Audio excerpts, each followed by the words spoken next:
किसी को पीछे दिक्कत है तो आगे आ जाए, आगे जगह खाली है, बैग लेके आगे आ जाओ।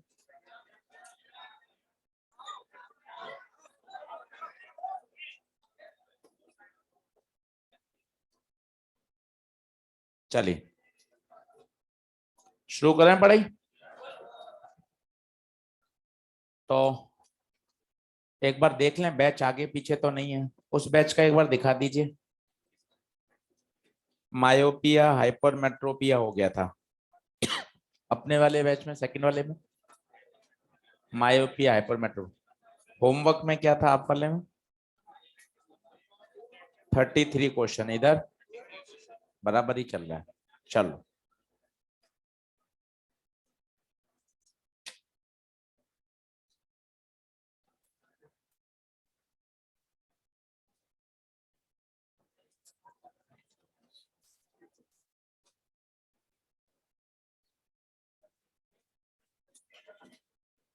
यहाँ आजा भाई, जगह है थर्ड बेंच पे।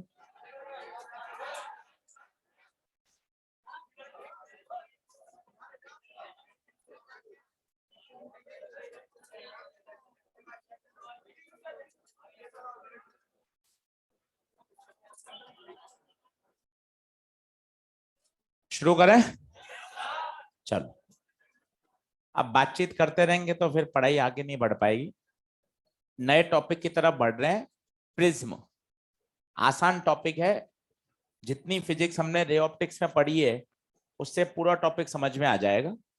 2 लेक्चर का टॉपिक है और बढ़िया अच्छी तरीके से समझ लेंगे तो आसान है। प्रिज्म है क्या, उस बात को समझिए। ये हमने एक ट्राईहेड्रल प्रिज्म हमेशा देखा है, समझा है। लाइट आई, ये बाहर एयर, अंदर ग्लास, बाहर एयर। पहला इवेंट यहां से होगा, लाइट रिफ्रैक्ट हुई। दूसरा इवेंट यहां से होगा, लाइट रिफ्रैक्ट होके बाहर चली गई। अब सबसे पहला शब्द उठता है यहाँ, एंगल ऑफ प्रिज्म क्या है। हम सभी को पता है, पढ़ा हुआ भी है कि सर ये ऊपर वाला, ये एंगल ऑफ प्रिज्म। पर ये परिभाषा नहीं है कि एंगल ऑफ प्रिज्म आपने रटा हुआ ऊपर से है। वास्तव में परिभाषा क्या है वो देखिए। जैसे अगर सोचो प्रिज्म ऐसा हो, टेट्राहेड्रल, ठीक है। अब यहां फिर आप एंगल ऑफ प्रिज्म क्या बोलोगे? ये या ऊपर वाला? यहां तो डिफाइंड है ही नहीं। तो यहां तरीके से समझिए कि एंगल ऑफ प्रिज्म की परिभाषा क्या है। अब लाइट यहां से आई, कुछ ऐसा फिनोमिना हुआ कि लाइट यहां बेंड हुई स्नेल्स लॉ से, और ये वापस ऐसे निकल गई। अब पता है एंगल ऑफ प्रिज्म क्या है? यहां से बढ़िया डेफिनेशन निकल कर आएगी। जिन 2 सरफेस से रिफ्रैक्शन हुआ है उन 2 सरफेस के बीच का एंगल। अब देखिए मजा आ जाएगा। किन 2 सरफेस से रिफ्रैक्शन हुआ है? एक इधर, एक इधर। इन 2 सरफेस से रिफ्रैक्शन हुआ है, इनके बीच का एंगल, एंगल ऑफ प्रिज्म। यही डेफिनेशन यहां लगाओ, मजा आ जाएगा। कौन सी 2 सरफेस से रिफ्रैक्शन हुआ है? एक इस सरफेस, एक इस सरफेस। इन दोनों के बीच का एंगल ऑफ प्रिज्म। तो एंगल ऑफ प्रिज्म की क्या डेफिनेशन है? जिन 2 सरफेसेस के बीच में रिफ्रैक्शन हुआ है उन 2 सरफेस के बीच का एंगल। और जरा सोचिए, अगर आप ग्लास प्रिज्म की बात करेंगे तो शायद समझ पाएंगे। ये हम 10th क्लास से पढ़ रहे थे, लाइट आई, रिफ्रैक्ट हुई और यहां गई। यहां बता सकते हैं एंगल ऑफ प्रिज्म क्या होगा?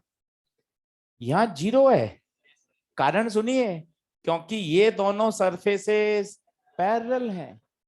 तो ये पहला अंतर है। प्रिज्म में जिन दो सरफेस से रिफ्रैक्शन होता है वो क्या होती हैं? इंक्लाइन। आपने ये पढ़ा हुआ है क्योंकि ये सबसे सरल है। ये सरफेस देखिए आपस में क्या है? इंक्लाइन।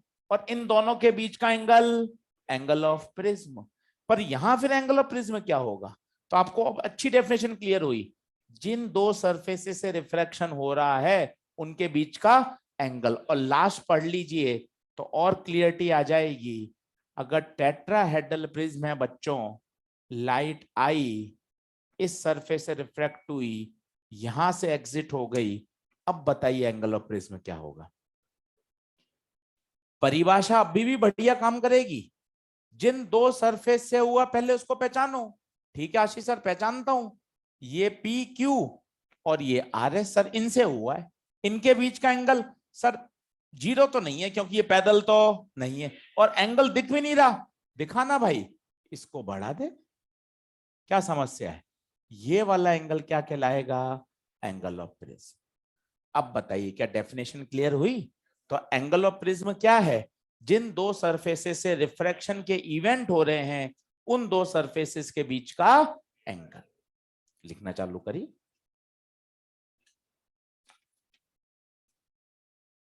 तरीके से पढ़िए। देखिए पढ़ने के लिए ही हम बैठे हैं, कंबाइन कर रहे हैं, ज्यादा पढ़ पाएंगे, डिस्कशन अच्छे से कर पाएंगे, बढ़िया बातें सीख पाएंगे। उसमें बातचीत करते रहेंगे तो समय सबका खराब होना है। बातचीत के लिए अपन 6:40 के बाद 15 मिनट रुक जाएंगे। जिसको जो बोलना है वो आपस में मेरे साथ बोल लेना, है ना? मतलब जो भी है टाइम।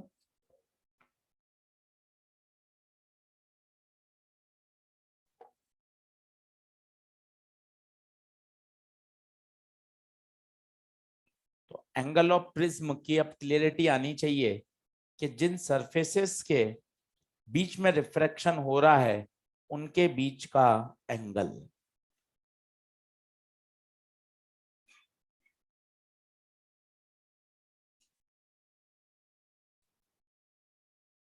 अच्छा, टॉपिक की इंपॉर्टेंस आपको बताता हूं।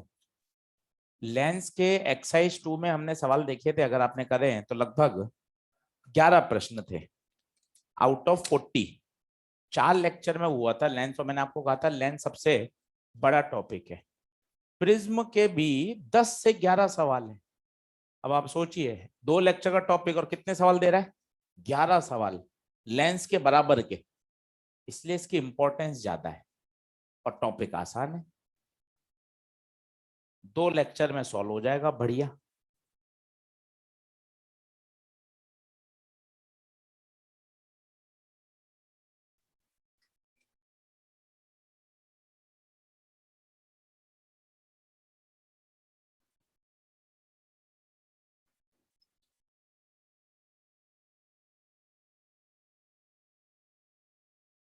तैतीस के 33 कितने लोगों से हो गए?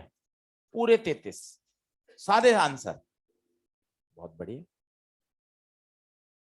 आज डिस्कस करूंगा, डाउट पूछ लीजिएगा जिन लोगों को डाउट है। वो 33 मैंने आपको छांट दिए थे पूरे इंस्ट्रूमेंट के आई डिफेक्ट के साथ। जिन्होंने वो 33 कर ली है वो आज से रेस चालू करना ऑप्टिकल इंस्ट्रूमेंट की, अभी टिक लगवा दूंगा। और जिन्होंने 33 नहीं करे हैं वो पहले मॉड्यूल करना, सिस्टम से चलना।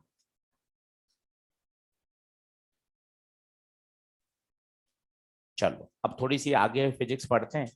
मैथ्स ज्यादा है, बातें और सब ऐसी हैं जो बहुत आप आराम से बढ़िया समझ सकते हो। कहीं फंसने वाला टॉपिक ही नहीं है। चलो अब सुनना।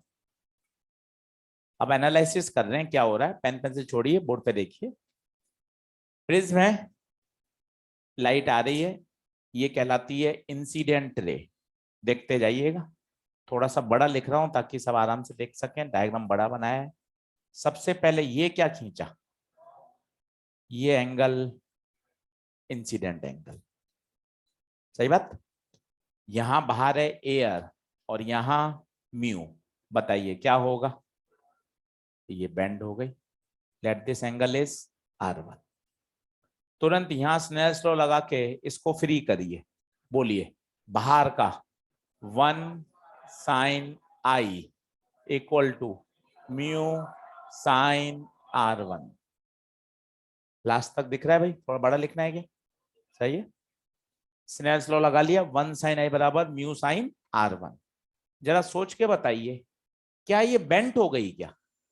बिल्कुल बेंट हुई है। बता सकते हो कितना बेंडिंग हुई है? कोशिश करो, कोशिश। अगर प्रिज्म नहीं होता तो ये सीधी जाती। महसूस कर, ये पूरा आई है तो ये भी तो पूरा आई होता, क्योंकि वर्टिकल अपोजिट है। वही लाइट, वही लाइन।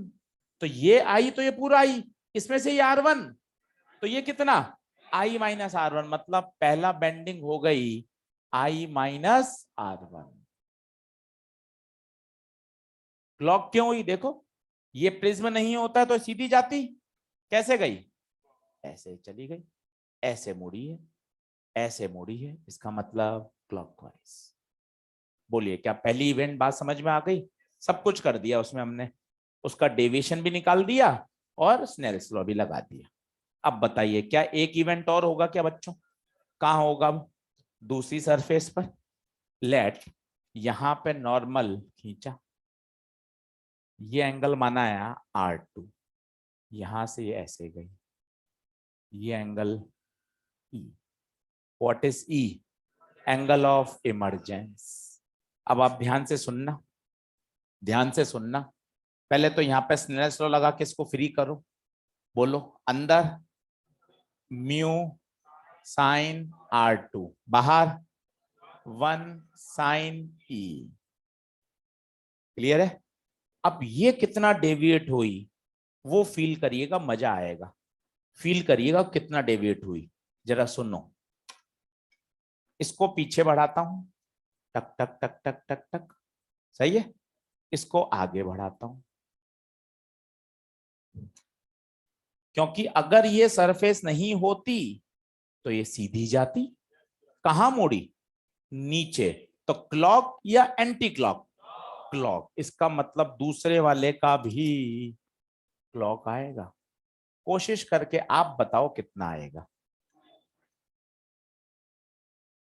पहले देख तो लो, दो रे दिखाई तो दें तब मजा है।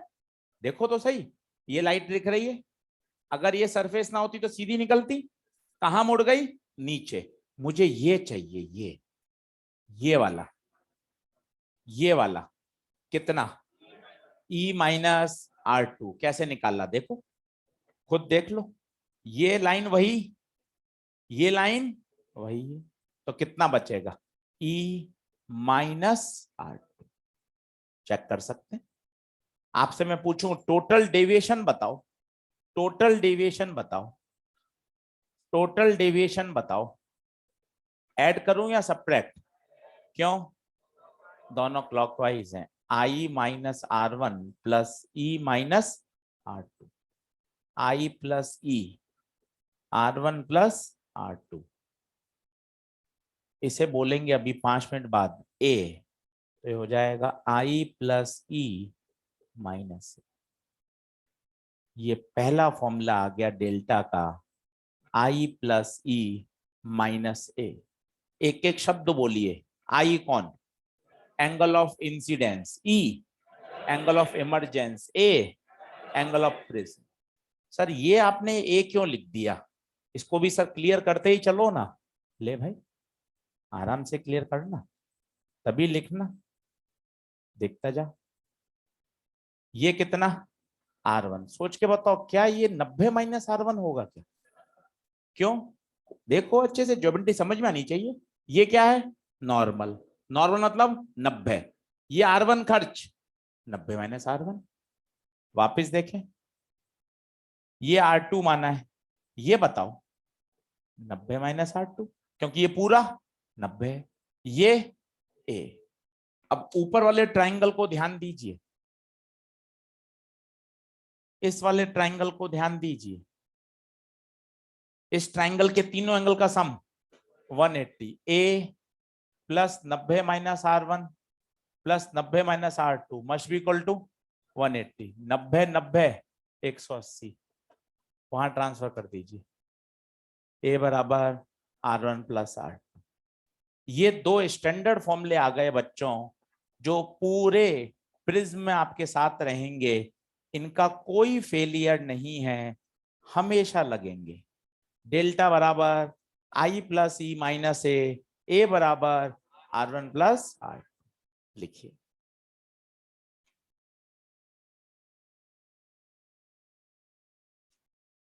फटाफट लिखने का प्रयास करिए।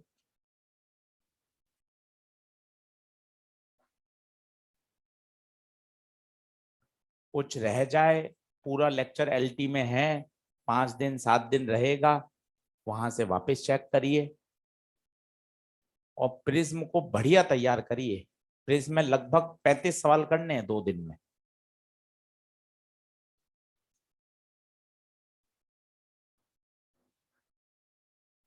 ऑनलाइन वाले स्टूडेंट्स एक बार देख लीजिए, क्लियरिटी ठीक है? आवाज, बोर्ड, चैट बॉक्स में बता दीजिए।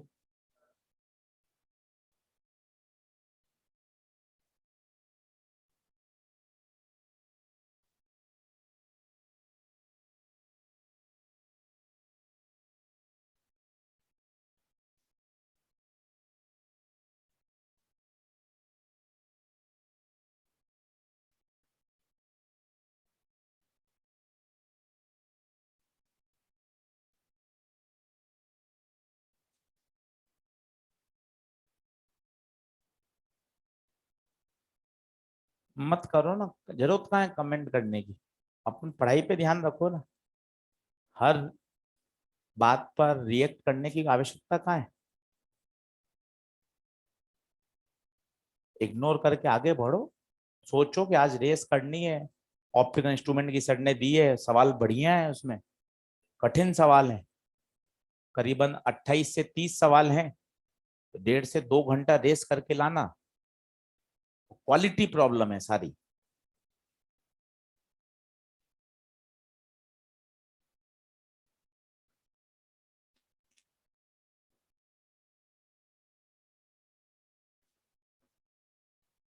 दो स्टैंडर्ड रिजल्ट है, मैथ्स आपसे कोई नहीं पूछ रहा, लिखें तो भी बढ़िया है, नहीं लिखें कोई नहीं पूछ रहा, ये मैथ्स अब वापस कभी नहीं पूछी जाएगी। ये दो फॉर्मूले से काम चलेगा, डेल्टा बराबर आई प्लस ई माइनस ए।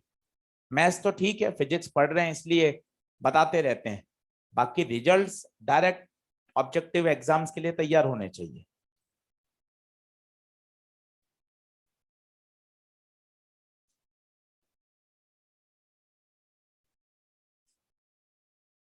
ये वाला डायग्राम 2-3 बार बनाऊंगा, धीरे धीरे दिमाग में सेट होगा, कौन आई कौन ई, स्नेल लॉ लगाना। अब इसमें एक भी बात ऐसी नहीं थी जो आपको नहीं पता, डेविएशन किया, टोटल डेविएशन निकाला, तो इसको एक बार शॉर्ट रिव्यू करें कि पिछले 15 मिनट में मुझे क्या क्या याद होना चाहिए। एक तो डायग्राम की क्लैरिटी लाइए, 5 बार डायग्राम बनेगा अगले 1 घंटे में, 5 बार बनाओगे तब जाके इसको धीरे धीरे आपको शानदार समझ में आएगा। लाइट आई, सबसे पहले नॉर्मल, बताइए ये कितना आई, यहाँ बेंट हुई, बताइए ये R1, फिर नॉर्मल ये R2, फिर बेंट हुई ई, ये ए। 5 बार बनाओगे अपने आप जुड़ जाओगे, एक बार बनाओगे भागते रहोगे हमेशा, कौन सा R1 कौन सा R2, जैसे बनाओगे, क्योंकि फॉर्मूला याद करने से पहले आपको एंगल तो पता होने चाहिए कि कौन सा एंगल कहां बनाया गया है। अब इसके अंदर लिख सकते हो डेल्टा बराबर आई प्लस ई माइनस ए बराबर R1 प्लस। 5 बार बनेगा ये अगले 1 घंटे में, और बनाइए, बनाएंगे तभी उससे डर हटा पाएंगे कि कौन सा एंगल कहाँ है, आई किधर है, ई किधर है। आई को कहते हैं एंगल ऑफ इंसिडेंस, ई को बोलते हैं एंगल ऑफ इमरजेंस। डेल्टा क्या है? डेल्टा, डेल्टा को बोलते हैं एंगल ऑफ डेविएशन।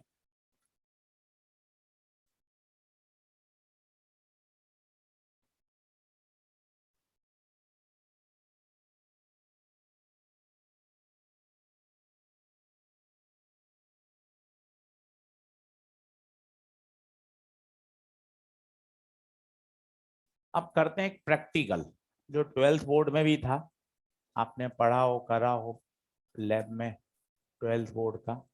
मैं आपको समझाता हूं। एक ग्राफ बनाना है डेल्टा वर्सेस आई में, डेल्टा वर्सेस आई में। अब सुनिए, 12-15 मिनट इसके बारे में बातें सुनिए। डेल्टा वर्सेस आई में आपको ग्राफ बनाना है, ठीक है साहब। तो ग्राफ बनाने का क्या तरीका होता है, सबसे बेसिक बताइए। अब 11वीं से फिजिक्स पढ़ रहे हैं, 3 साल 4 साल आपको हो चुके हैं। सर ग्राफ का एक बेसिक फंडा होता है, एक क्वांटिटी को वेरी करिए और इसका प्रभाव किस पे देखिए, दूसरी पर। सामान्यतः एक्स वाली जो क्वांटिटी होती है वो वेरिएबल होती है और जो दूसरा होता है वो उस पर डिपेंड करता है। तो आई का वेरिएशन से क्या बदलेगा, डेल्टा। फिजिक्स कह भी रही है, हाँ सर बात तो आप सही कह रहे हो, आई बदलूंगा तो डेल्टा बदलेगा। और आप चाहते क्या हो, डेल्टा और आई में ग्राफ प्लॉट करना। मैं बाजार गया, बाजार से एक प्रिज्म खरीद के ले आया, एक प्रिज्म खरीद के ले आया, इक्विलेटरल प्रिज्म या कैसा भी प्रिज्म, ये प्रिज्म खरीद के लिए आया। सोच के बताइए क्या फिक्स कर दिया आपने, क्या ए तो फिक्स हो गया, प्रिज्म खरीद के लिए आए, अब ए थोड़ी ना बदल सकता है, जो ए है वो तो फिक्स हो गया। इक्विलेटरल प्रिज्म खरीद के लिए आया, सारे एंगल 60 डिग्री हैं, तो ए तो फिक्स हो गया, कितना 60। बात नंबर 1। बात नंबर 2 सुनिए, देखते जाइए। ये मैं लाइट लाया, ये नॉर्मल, ये एंगल आई, क्या ये वेरिएबल है क्या, हाँ सर ये मैं वेरी कर सकता हूं। ये तो अपने हिसाब से लाइट को यहां यहां यहां यहां यहां, और अब करते भी थे जिन्होंने प्रैक्टिकल किया हो, पिन लगाते थे, लाइट को लेके आते थे, एंगल नापते थे। 12 बोर्ड का प्रैक्टिकल है सीबीएसई का ये। सर ये एंगल तो मेरे हाथ में है, लाइट को मैं अपने अकॉर्डिंग वेरी कर सकता हूं। और जरा सोचो आई को कहां से कहां वेरी करोगे। पहला मजा, सर मैं आई को 0 से लेकर 90 तक वेरी कर सकता हूं। रे ऑप्टिक्स में आज 14वां लेक्चर है। जो आई होता है वो कहां से कहां वेरी करता है, 0 से 90। इंसिडेंट एंगल 0 होगा और मैक्सिमम से मैक्सिमम 90 हो। क्या ये बात क्लियर है क्या। अब देखिए, जैसे ही ये आपने मान लो 42 पे लाए, ये रिफ्रैक्ट हुई, वापस रिफ्रैक्ट हुई, और लेट एंगल ऑफ इमरजेंस कितना है, 37 पे निकल गई। क्या हमेशा यही होगा या कुछ भी हो सकता है, कुछ भी हो सकता है। सर ये आपने एट रैंडम कोई वैल्यू पकड़ ली, चलो मेरा पहला सेट, आई कितना दिख रहा है, आई 42, ई 37, डेल्टा आई प्लस ई माइनस ए 42 plus 17, equilateral prism 60, equilateral prism 60 degree, कितना आंसर, कितना 19। मानते हो 19 डिग्री का डेल्टा आ गया। आप इतने में गए, सर पानी पी के आ रहा हूँ, सर ज्यादा गर्मी लग रही है, एसी का रिमोट लेके आ रहा हूँ। आप बाहर गए, इतने में आप आए ही नहीं, मैंने चुप से तीर के निशान बदल दिए, तीर का निशान बदल दिया। अब आप सोच के बताओ, अब आप आई क्या मानोगे, अब आपका आई क्या है, 37 हो गया, आई 37 हो गया, ई कितना होगा 42। तो पहले तो ये दिमाग में आया कि हाँ चलो सर, जहां से लाइट आ रही है वो इंसिडेंट मानते हैं। पर जब ये बदला तो ये भी बदलेगा क्या, बिल्कुल बदलेगा, क्योंकि आई और ई तो रिलेट हैं। कैसे रिलेट हैं, स्नेल्स लॉ से। आई बदला, देख ये डायग्राम बना हुआ है, कोशिश कर, आई बदलेगा, R1 बदलेगा, R1 के बदलने से R2 बदलेगा, R2 के बदलने से ई बदलेगा। सब जुड़े हुए एंगल है, पहली बात ये सेट है। सर दूसरी बात और दिमाग में आ रही है, 42 से 37 हुआ, तो क्या 37 से 42 होगा, ये बात भी सही है क्या। हाँ, this is principle of reversibility, पढ़कर आए हो ना, सिखाया भी था, आज वापस सिखाता हूं, याद आ जाएगा आपको। 45 पर आए, 30 पे गए, उल्टा बोलो, 30 पे आओगे 45 पे जाओगे, स्नेल लॉ ऊपर से नीचे वैलिड है या नीचे से ऊपर? दोनों तरफ। तो दिमाग में और क्लियरिटी आ गई। हाँ सर आप सही कह रहे हो, 42 पे आना 37 पे जाना, रिवर्स 37 पे आना। अब डेल्टा निकालता हूं, आई प्लस ई माइनस ए, आई 37, ई 42, ए 60, डेल्टा। यार ये क्या नाटक है, आई की दो अलग अलग वैल्यू ली परंतु डेल्टा तो सेम आया। और जब ये पूरा ग्राफ प्लॉट करते हैं, और आपने प्लॉट किया हो, ये एक्सपेरिमेंटल ग्राफ है, और आप देखो ये ग्राफ भी वही कह रहा है, for a particular delta there is always two values of i. पहला आप खुद बताइए 37, और दूसरा इन दोनों एंगल पर डेल्टा सेम था। चेक करो ना, तेज क्यों भाग रहे हो, आराम से देखो। दो बच्चे ने अलग अलग किया, एक बार 37 पे किया और एक बार, ये देख लो दो बच्चों के रिजल्ट हैं, दो बच्चों की रीडिंग है, पर दोनों के लिए डेल्टा, ग्राफ भी यही कह रहा है, किसी भी एक डेल्टा के लिए आई के दो वैल्यू संभव हैं। अच्छा जब आई 37 था उस समय ई 42, जब आई 42, परंतु आशीष सर एक डेल्टा ऐसा है which is called delta minimum, which is called delta minimum. उस समय केवल और केवल एक वैल्यू संभव है, और उस समय आई और ई दोनों बराबर हो जाते हैं। क्योंकि आप इसमें उल्टा पुल्टा भी करोगे तो कोई फर्क पड़ेगा क्या? सोचो, आई लाए 52 पे और ई भी निकला 52 पे, आप बाहर भी जाओगे, मैं तीर का निशान भी बदलूंगा तो अभी वैल्यूज बदलेंगी। इस समय केवल एक सेट संभव है, और उस समय आपका जो डेल्टा होगा वो क्या होगा, मिनिमम। तो पहली कंडीशन आ गई पेपर की, कंडीशन ऑफ मिनिमम डेविएशन। बताइए मिनिमम डेविएशन की समय पहली शर्त आई बराबर ई। सर क्या हमेशा आई और ई बराबर होते हैं क्या? बिल्कुल नहीं होते। ये देखो आप, ये देखो, आई अलग होगा, ई अलग होगा, आई अलग होगा, ई अलग होगा, परंतु एक समय ऐसा है जिस समय डेल्टा मिनिमम होगा उस समय आई और ई बराबर होंगे, और इसे कहा जाता है कंडीशन ऑफ मिनिमम डेविएशन। लिखना चालू करिए।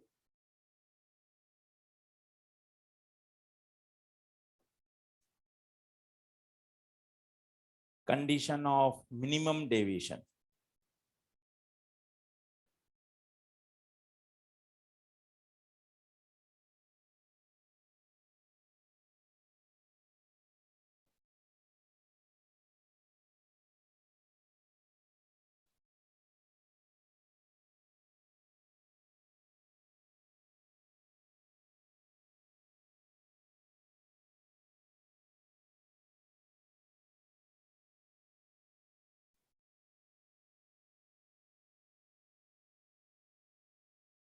ग्राफ असिमेट्रिक है, कभी कभार हम बनाते समय ग्राफ ऐसा बना देते हैं बिल्कुल सुंदरता से ऐसा, जबकि ग्राफ ऐसा है ही नहीं।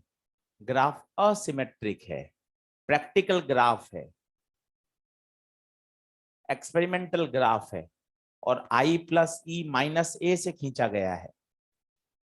आपने क्या वेरी करा, आई को लगातार वेरी किया, ए तो आपका फिक्स है, आई को वेरी करने से ई बदलेगा, और आपने डेल्टा का ग्राफ प्लॉट किया। हर डेल्टा के लिए, ये लाइन आप समझ पा रहे हैं क्या?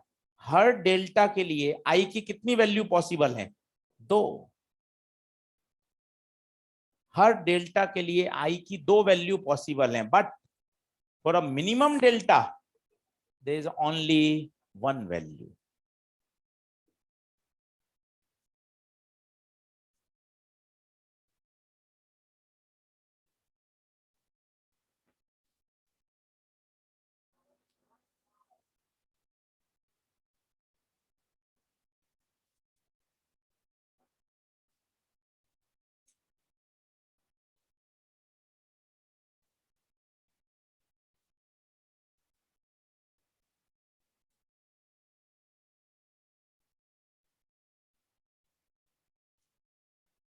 अच्छा, ये 37 42 कोई रटने वाला वैल्यू नहीं है, ये तो बस एट रैंडम ली गई है। वो सिर्फ आपको समझाने के लिए, देखो आई 37 ले रहे थे और आई 42 ले रहे थे, दोनों ही केस में डेल्टा सेम आ रहा है, ये समझाने के लिए ली गई थी बस, ये कुछ भी संभव है।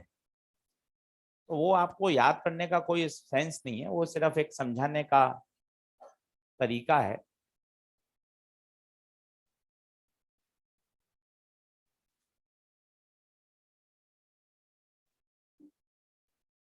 अब लिखिएगा नीचे, condition of minimum deviation. Important लगाइएगा, इस पे काफी सवाल पूछे गए हैं, पहला इंपॉर्टेंट आर्टिकल है।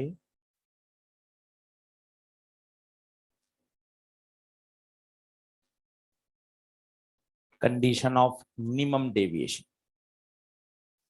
चलिए पहली शुरुआत करिए, पहली शुरुआत, मिनिमम डेविएशन के समय क्या होगा, आई बराबर ई। तो पहली शर्त से चालू करते हैं, मिनिमम डेविएशन के समय एंगल आई बराबर एंगल ई।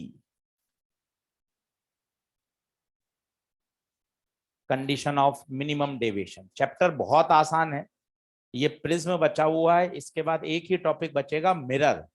प्रिज्म पढ़ेंगे 2 दिन में, मिरर है 3 दिन में, तो कोशिश करेंगे शनिवार तक मोस्टली चैप्टर खत्म हो जाए, तब हम इसका डिस्कस करके फिर हम क्या चालू करेंगे, वेव ऑप्टिक्स। 8 तारीख को माइनर है, माइनर में सिलेबस दिया है रे ऑप्टिक्स पूरा, इंटरफेरेंस और डिफ्रैक्शन, क्योंकि अगले वीक में इंटरफेरेंस और डिफ्रैक्शन पूरा हो जाएगा, बचेगा क्या, पोलराइजेशन। वो 7 तारीख के माइनर के बाद कर लेंगे। सेम जो अपने मेजर चालू हो रहे हैं उससे पहले अपना पूरा सिलेबस कर लेंगे अच्छे से। तो ध्यान रखिए, कंडीशन ऑफ मिनिमम डेविएशन, पहली शर्त बताइए आई बराबर ई। दूसरी शर्त देखिएगा, R1 बराबर R2। अब ये कहां से आए, जल्दी से डायग्राम में स्नेल्स लॉ लगाइए। तीसरी बार डायग्राम बन रहा है, 5 बार बोला है मैंने आपको, ये आई जितनी बार बनाएंगे ना उतना करीब आ जाएंगे, R1 R2 और ये E। अब फर्स्ट स्नेल्स लॉ लगाइए, बोलिए बोर्ड पर बोलिए, 1 sine I equal to mu sine R1। यहां लगाइए म्यू साइन R2 1 साइन ई नहीं आई, क्योंकि बराबर है। चेक करते जाओ, चेक करते जाओ, दोनों का एक साइड इक्वल है तो क्या दूसरा साइड भी इक्वल होगा, तो म्यू साइन R1 बराबर म्यू साइन R2, म्यू से म्यू कैंसिल, साइन से साइन कैंसिल, R1 बराबर। तो दूसरी बढ़िया शर्त, जिस समय मिनिमम डेविएशन होगा बच्चों उस समय R1 बराबर R2 होगा, लिखते जाइए लिखते जाइए। तीसरी बढ़िया शर्त, A बराबर 2R, A बराबर 2R, पूछिए क्यों, क्योंकि A बराबर होता है R1 प्लस, और दोनों बराबर हैं, R मान लिया, लिखते चलो, समझते चलो, लिखते चलो। ये सब टिप्स पे याद होनी चाहिए, एक बार भले इनको सबको आप डिराइव करके समझ लो, फिर तो चलते फिरते डायरेक्ट आई बराबर ई, R1 बराबर R2, A बराबर 2R।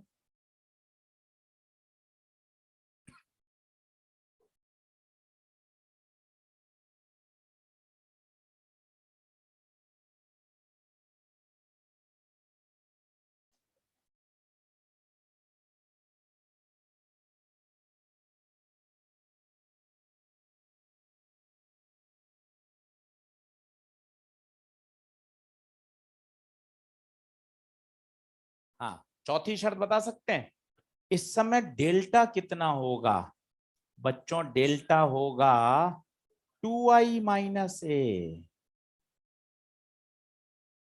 डेल्टा होगा 2i माइनस ए।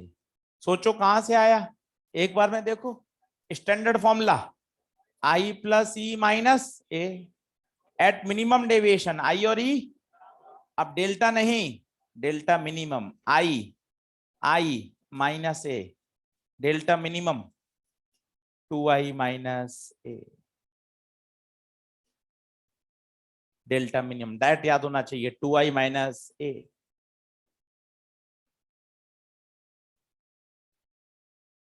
सब पे न्यूमेरिकल आए हुए, अभी करते चलेंगे धीरे धीरे एक एक एक एक एक एक। पांचवा आपको याद हो तो एक डरावना सा फॉर्मूला म्यू का, म्यू बराबर sign A plus delta min by 2 upon sine A by 2। ये भी देखते चलिए, हर बात को डिराइव करोगे ना तो थोड़ा सा डर हटता है, याद करना तो जरूरी है। स्नेल लॉ, सबका आंसर यहां एक बार जवाब दीजिए, स्नेल लॉ बोलिए। 1 साइन आई म्यू साइन R1। अब बोर्ड पे देखना, 1 साइन आई की वैल्यू डेल्टा मिन प्लस ए बाय 2। ये कहां से आई? यहां से। कोशिश करो ओरली, कोशिश करो, देखते चलो, माइनस उधर जाएगा प्लस, और 2 कहां जाएगा? अपॉन में, देख लो। Equal to mu sine R1 की वैल्यू a बाई 2। ये कहां से आई? दोनों R बराबर हैं तो R बराबर a बाई 2 हो गया। म्यू का फॉर्मूला बताइए, म्यू का, ये अपॉन में जाएगा sine del min plus a by 2 upon sine a. सब चीजें इंटर रिलेटेड हैं, पेपर में डायरेक्ट याद होनी चाहिए। एक बार बता दिया है कि ऐसे ऐसे आती, पांचों शर्त एक साथ याद हो कि जब जब मिनिमम डेविएशन की बात हो तब तब मुझे सारी बातें याद होनी चाहिए। डेरिवेशन की जरूरत नहीं है, इसलिए आवश्यकता नहीं, काय को कॉपी भरे, याद होना चाहिए। और तीसरी सबसे बढ़िया बात, पहले बराबर आइए फटाफट।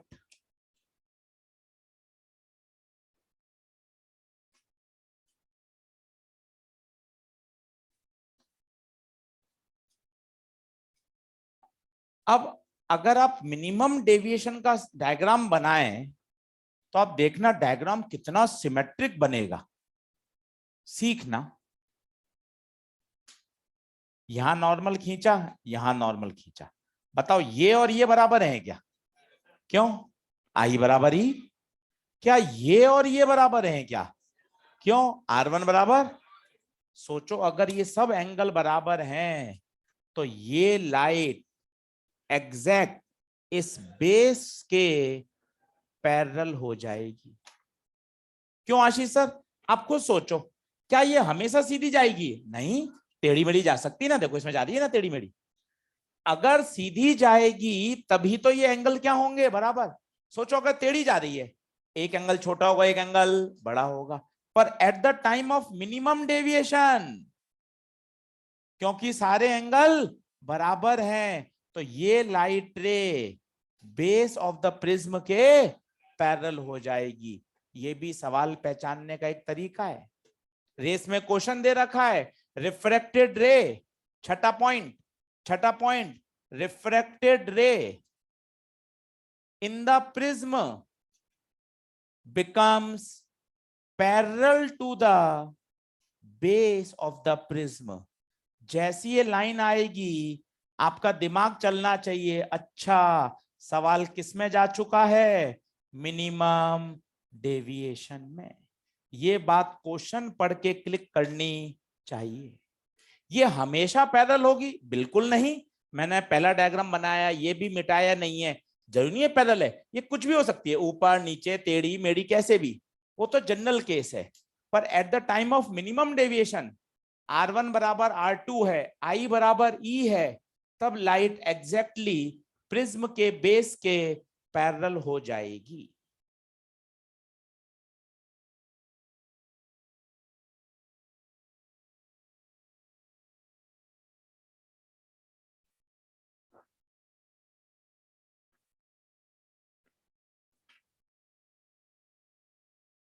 लिख लीजिए, 2 मिनट का ब्रेक लीजिए।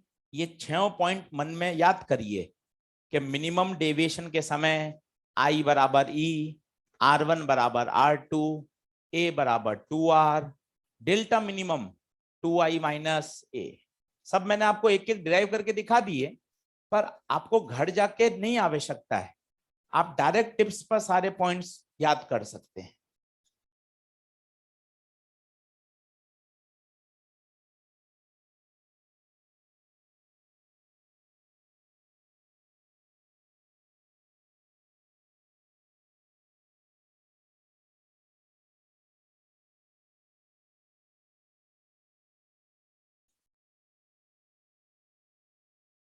पढ़े, लिखें।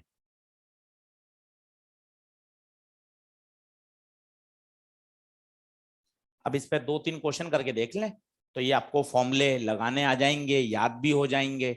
घर जाके फिर आप 12-15 क्वेश्चन और करोगे, तैयार हो जाएगा। लिखिए, ये लाइन लिखें। ये लाइन भी क्वेश्चन को पहचानने का तरीका है कि सवाल मिनिमम डेविएशन का है अगर रिफ्रैक्टेड रे प्रिज्म के अंदर प्रिज्म के बेस के क्या हो जाए, पैरेलल। प्रिज्म बहुत अच्छे से पढ़िए, क्योंकि मैंने आपको पहले दिन ही बता दिया, अभी 11-10 सवाल हैं आउट ऑफ 40, तो सीधा सीधा 25% सवाल किसके हैं, प्रिज्म, और 2 लेक्चर में पूरा हो रहा है। तो स्मार्टनेस लाइए कि पेपर में क्वेश्चन आता ही आता है, लेंस, प्रिज्म, ऑप्टिकल इंस्ट्रूमेंट्स, ये मेजर टॉपिक हैं, तो इसको बहुत अच्छा तैयार करिए। जैसे ऑप्टिकल इंस्ट्रूमेंट में आपने 33 सवाल करे, तो जो 33 सवाल आज करके आए ईमानदारी से उसको पता चल गया यार इंस्ट्रूमेंट सर इतना अच्छा तैयार हो गया है कि बढ़िया मैं पेपर में मैनेज कर लूंगा। कंपाउंड माइक्रोस्कोप, टेलीस्कोप में ऐसी ट्रिक डेवलप कर ली है कि अब फॉर्मूले याद करने की भी जरूरत नहीं है, बेसिक लगाया सवाल सॉल्व। वैसा प्रिज्म में करिए कि इसके सर 35-40 क्वेश्चन मुझे करने हैं अगले 2 दिन में, पूरे मॉड्यूल में सारे क्वेश्चन तैयार करने हैं। लिखें पहला question, a ray of light, a ray of light passes through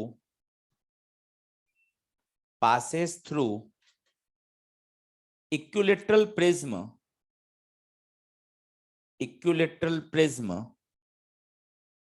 mu बराबर 1.5, mu बराबर 1.5 such that angle of incidence is equal to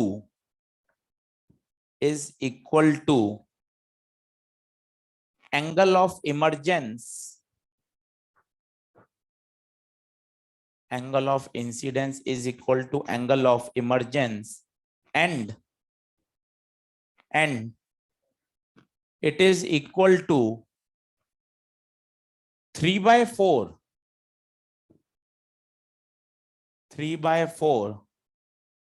of angle of prism, 3/4 of angle of prism. Then find angle of deviation. आराम से करिए, पहला सवाल है, आज 8-10 सवाल कराने हैं मुझे, और उसके बाद फिर 15 क्वेश्चन का होमवर्क दूंगा। बढ़िया गिवन लिख के करें, सिस्टमैटिक।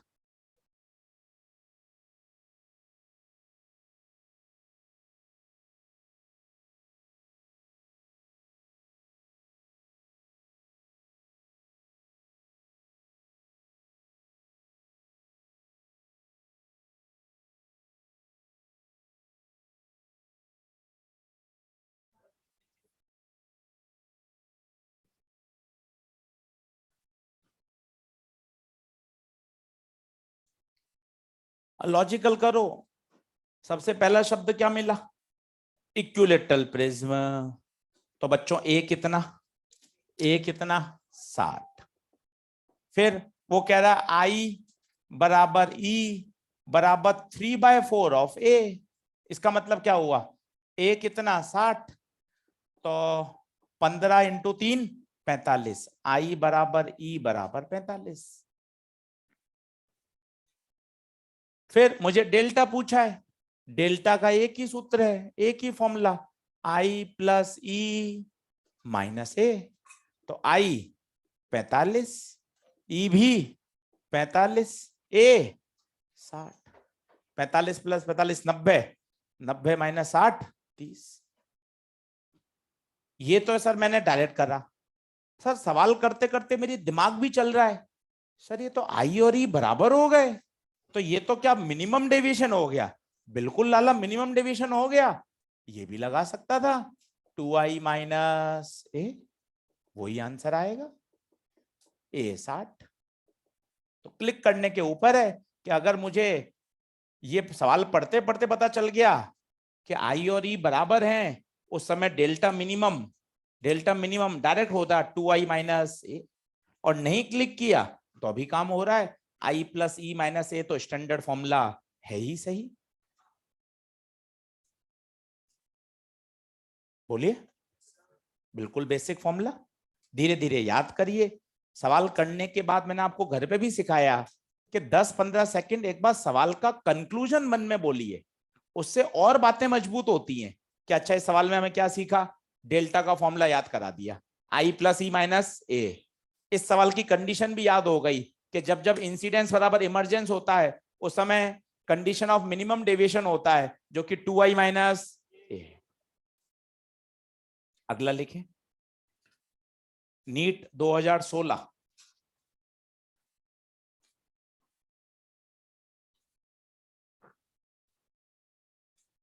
लिखें the angle of incidence, the angle of incidence for a ray of light,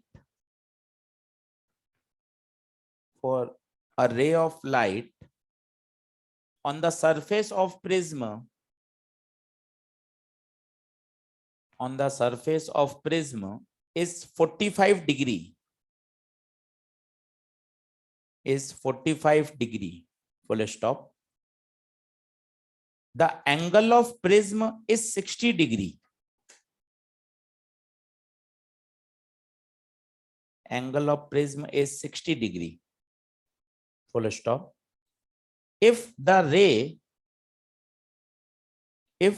ray suffers minimum deviation, if the ray suffers minimum deviation through the prism,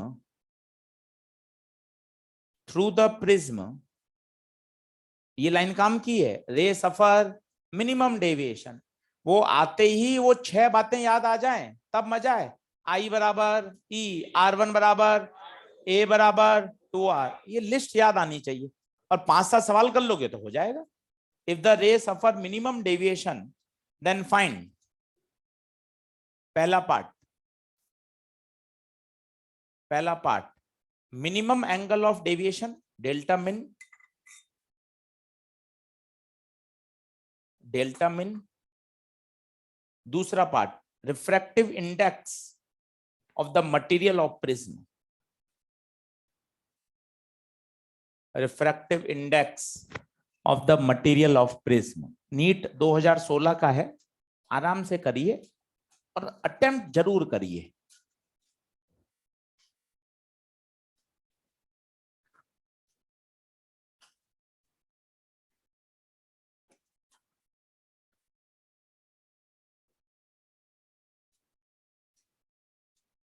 बढ़िया गिवन लिखिए, कोशिश करें, सब संभव है। सारे क्वेश्चन कर लोगे प्रिज्म के 2 दिन में, एक भी नहीं छूटेगा।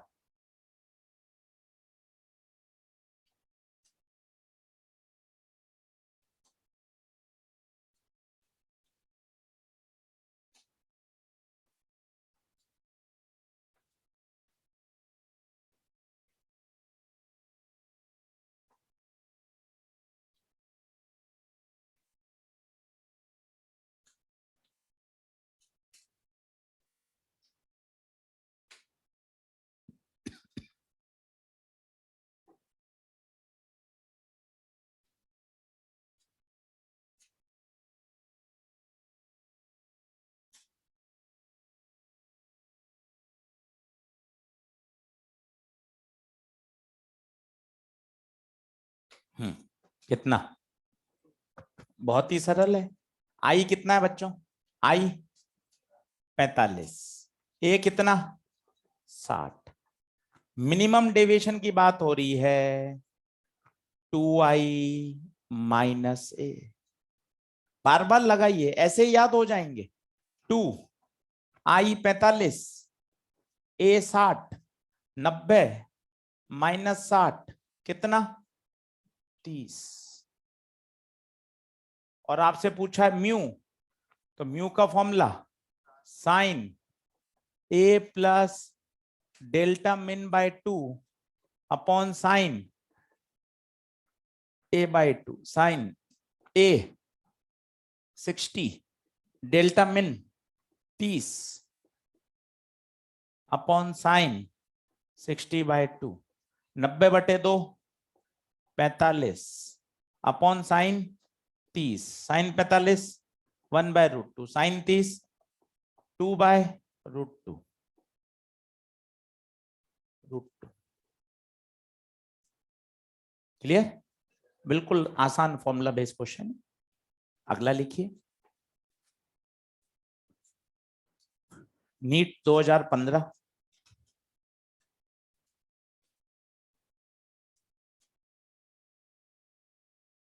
2015, खुद कोशिश करिएगा, एक स्टेप में जाके अटकेंगे, वही सिखाना है इस सवाल में।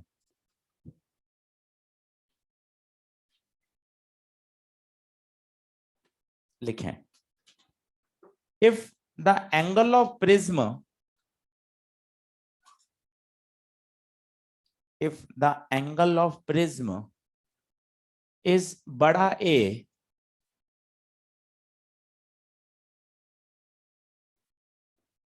बड़ा A, and the refractive index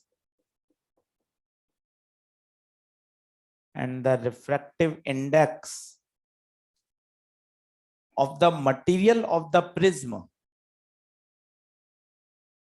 refractive index of the material of prism, board से देखिए, म्यू बराबर cot A/2,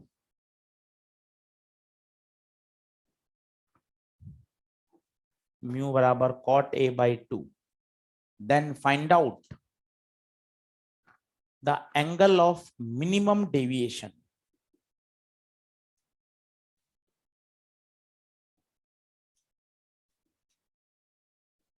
बोर्ड से ऑप्शन लिख लीजिए। अब साफ उसने बोल दिया एंगल ऑफ मिनिमम डेविएशन, और म्यू भी दे रखा है, तो ऐसा फॉर्मूला लगाओ जो म्यू और डेल्टा मिन को रिलेट करता हो। यहां से आपको मिलेगा आपका स्टार्टिंग स्टेप। प्रश्न पढ़ेंगे तब ये बात क्लिक करती है, अच्छा मिनिमम डेविएशन की बात कर रहे हो और म्यू दे रखा है।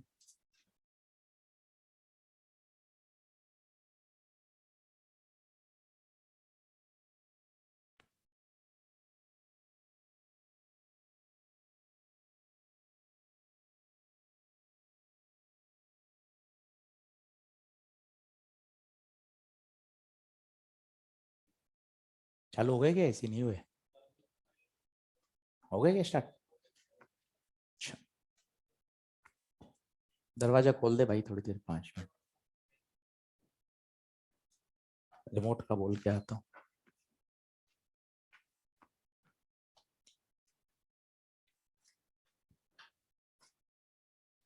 कौन सा? अब थोड़ी सी एक मैथ्स है, कॉट को तो शायद आप खोल पा रहे हो, कॉट को क्या लिख दोगे?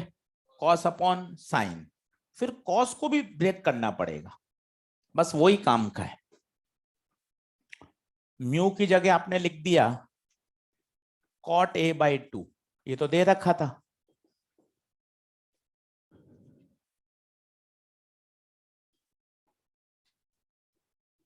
अब कॉट की जगह कॉस बाय साइन, साइन से साइन कैंसिल,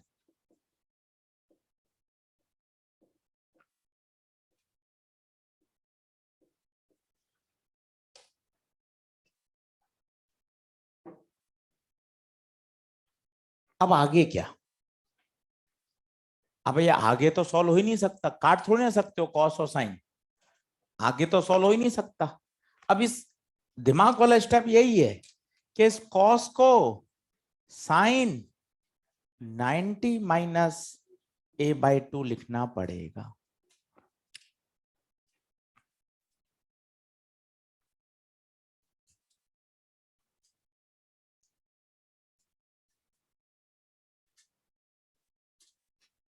सोचो, ये स्टेप मैथ्स का है, जरूरी नहीं इस चैप्टर में है, किसी भी चैप्टर में काम आ जाएगी, मैथ्स है। फिजिक्स तो पहले स्टेप में खत्म हो गई, जो आपने सही फॉर्मूला लिख लिया। अब तो आपको सोचना आना चाहिए।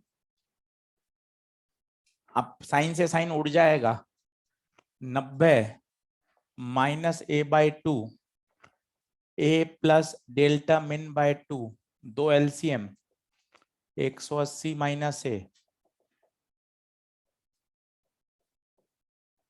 डेल्टा मिन, ए को वहां भेज दें, 180 -2, खत्म।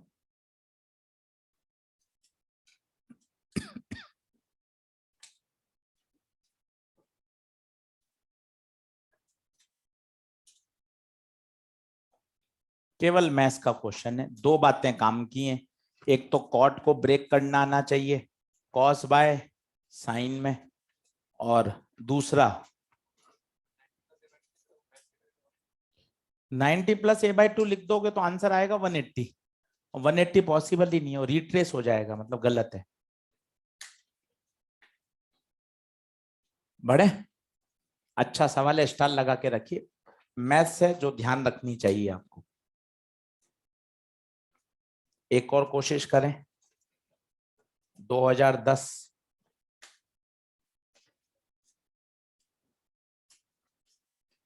a ray of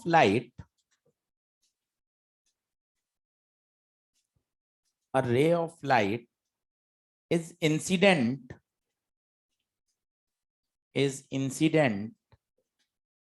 on a 60-degree prism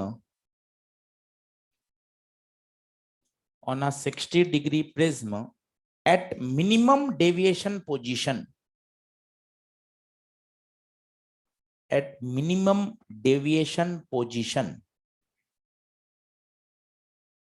full stop.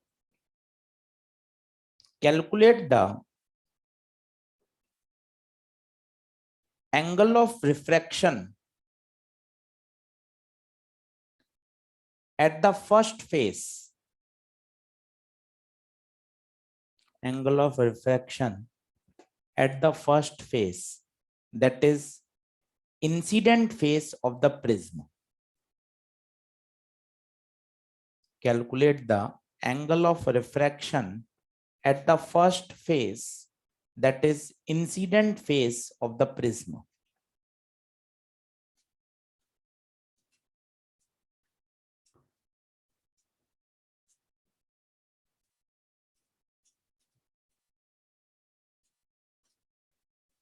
कोशिश करेंगे तो पेन भी नहीं चलाना पड़ेगा इसमें।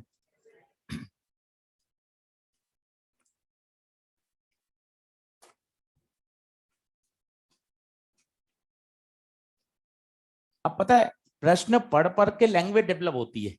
अब ये नया तरीका आ गया, 60 डिग्री प्रिज्म, इसका मतलब है A60। हर बार वो इतना जमा के थोड़ा देगा, एंगल ऑफ प्रिज्म 60, अलग स्टाइल निकाल दी, 60 डिग्री प्रिज्म।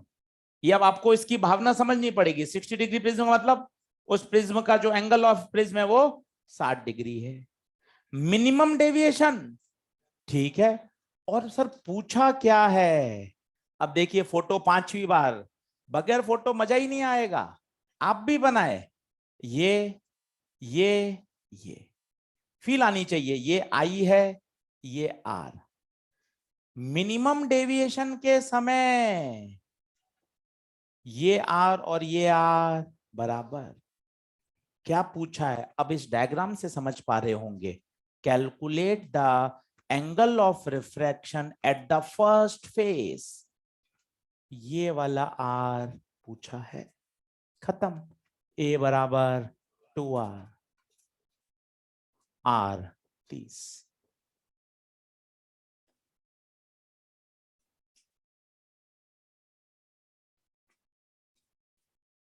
इतना बेसिक सवाल है, मिनिमम डेविएशन। कुछ भी आपको पेन चलाने की भी जरूरत नहीं है, इसलिए मैंने आपको कहा डायग्राम की क्लैरिटी वो जितनी बार बनाओगे तभी आएगी। डायग्राम फिर बनाए, उसी से आपको मजा आएगा कि हाँ सर ये ए है, ये आर है, ए बराबर 2r। और घर पे जब आप 15-20 सवाल करो आज, तो सबके फॉर्मूले लिखकर और जहां डायग्राम की आवश्यकता है वहां डायग्राम बना के करना। 2 दिन में प्रिज्म आपका बढ़िया तैयार। बोलो बढ़े क्या आगे? 3 क्वेश्चन हो गए, देखो कितने हो गए, 4 हो गए। चलो अब एक नया कॉन्सेप्ट सिखाता हूं, लिखें कंसेप्चुअल पॉइंट।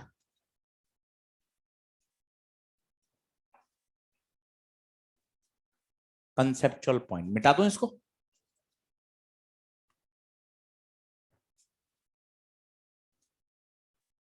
सुनो बढ़िया समझना। एक प्लेन मिरर है, प्लेन मिरर है, लाइट आई, क्या ये रीट्रेस हो जाएगी क्या? नहीं सर, रीट्रेस तो कैसे होगी, देखना पड़ेगा सर। सबसे पहले आशीष सर मैं नॉर्मल खींचूंगा, जितने एंगल पर आएगी उतने एंगल पे जाएगी। 10वीं class, law of reflection, angle of incidence बराबर एंगल ऑफ इमर्जेंस या रिफ्लेक्शन बराबर ही होगा। अब ध्यान से देखिए बच्चों, अगर मिरर के परपेंडिकुलर आ जाए, सरफेस के परपेंडिकुलर, एंगल ऑफ इंसिडेंस 0। आप घर जाके पढ़ोगे, आप कहोगे यार मास्टर यहां परपेंडिकुलर लिख रहा है, यहां 0 लिख रहा है, क्या दोनों सही है क्या? हाँ, मिरर से तो 90 है, परंतु ऑप्टिक्स में एंगल नॉर्मल से नापे जाते हैं, तो नॉर्मल से तो 0 है। दोनों बातें सही हैं। और मजा आ जाएगा, अगर वो मिरर से 90 डिग्री पर गिरेगी, बोले तो एंगल ऑफ इंसिडेंस 0, तो एंगल ऑफ रिफ्लेक्शन भी, इसे बोलते हैं वो अपने पाथ को। इसका मतलब कल को वो क्वेश्चन ऐसा देगा, एक प्रिज्म है जिसकी एक सरफेस को सिल्वरिंग कर दिया, म्यू दे रखा है √2, एंगल ऑफ प्रिज्म है 30, और रे अपने पाथ को रिट्रेस करती है, तो बताइए एंगल ऑफ इंसिडेंस क्या होगा? ये 3 बार आया है क्वेश्चन। 2018 का तो मैं करा ही रहा हूं, 2020 में भी आया है, 14 में भी आया है। इतना फेमस सवाल है। मजे की बात है, प्रिज्म का कोई फॉर्मूला लगाने की जरूरत ही नहीं। ऐसी टेक्निक डेवलप करें जो बेसिक से सवाल सॉल्व हो जाए। कम फॉर्मूले याद करेंगे, चैप्टर बार बार पढ़ने का मन करता रहे सर, इसमें याद करने का कम है। अब आप देखिए कितना तरीके से सॉल्व होगा। पाथ को क्या कर रही है, पहला पहला पंच यहां दो, पहला पंच यहां, रिट्रेस मिरर पर टकराकर तभी कर सकती है जब वो मिरर के 90 डिग्री पर गिरे। यहां से रिफ्रैक्शन होगा, परंतु यहां 90 डिग्री पर ही गिरनी चाहिए, ये मैंने सोचा है सर।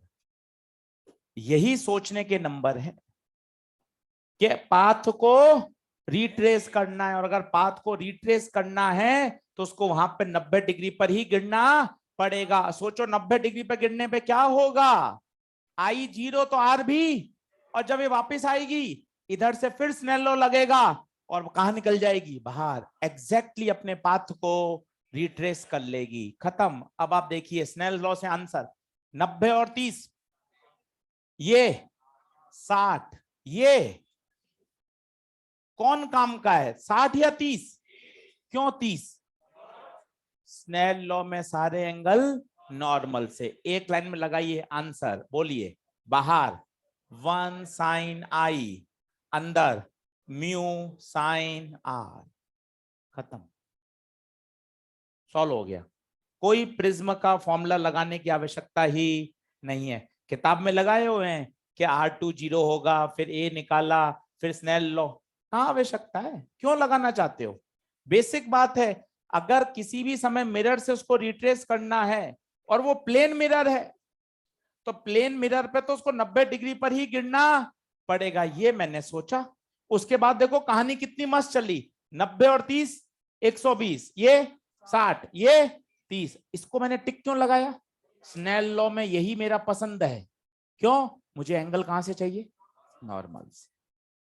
अरे बोलो, खत्म, सॉल्व करो। एक और करके दिखाता हूं आपको, आप करना।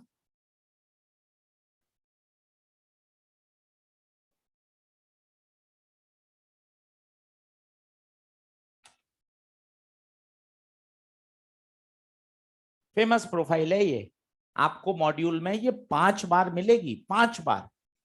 तो उससे ही आपको फील आ जाएगी कि यार ये कितना जबरदस्त है। और फॉर्मूला नहीं लगाना, फॉर्मूले की जरूरत ही नहीं।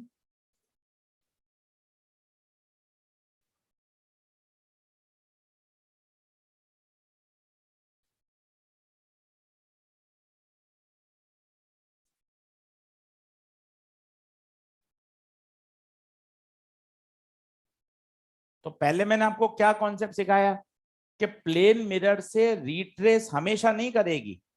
प्लेन मिरर से तो रिट्रेस तभी करेगी जब वो उसके 90 डिग्री पर गिरेगी।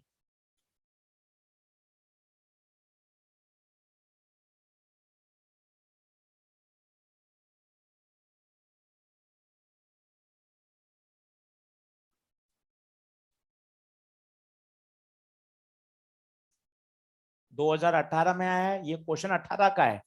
इसी तरह का 20 का है, वैल्यू अलग है।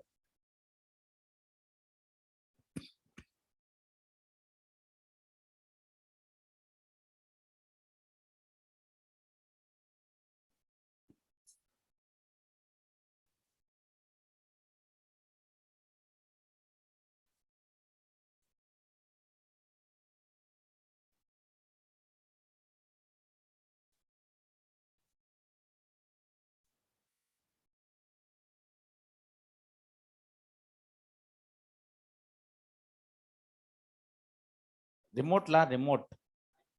हाँ, एसी का।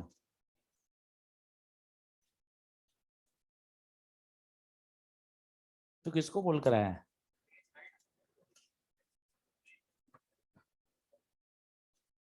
चलिए, तो ये वाली बात क्लिक कर रही है। अब इसको एक बार अप्लाई कर लेना तो एकदम क्लियरिटी आ जाएगी। कोई फॉर्मूले की जरूरत नहीं है। आप देखिए, केवल स्नेल लॉ से क्वेश्चन सॉल्व कर रहे हैं। पहला लेक्चर है Snell's law.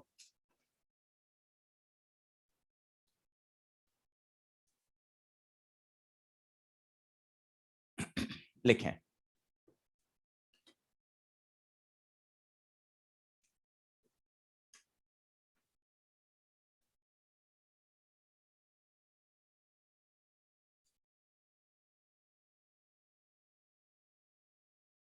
In the given situation, in the given situation, if the angle of incidence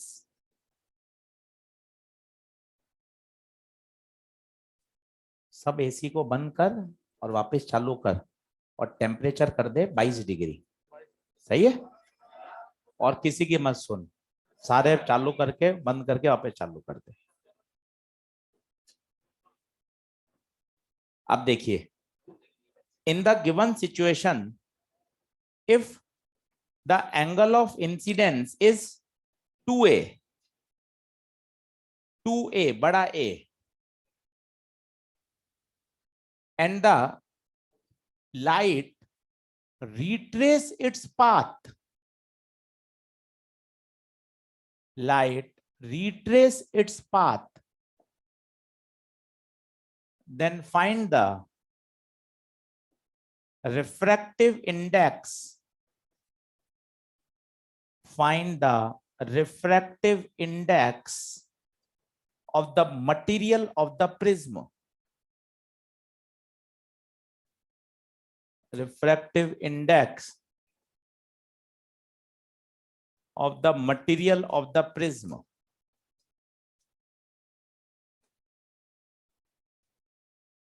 करिए, डायग्राम बना लीजिए, कोशिश करिए खुद करने की।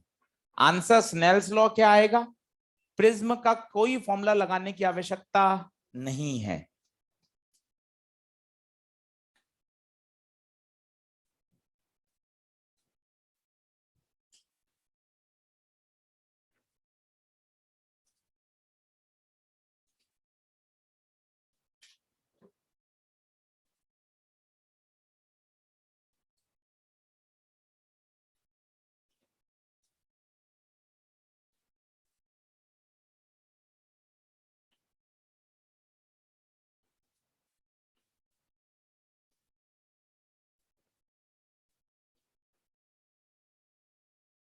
करो, कोशिश करो।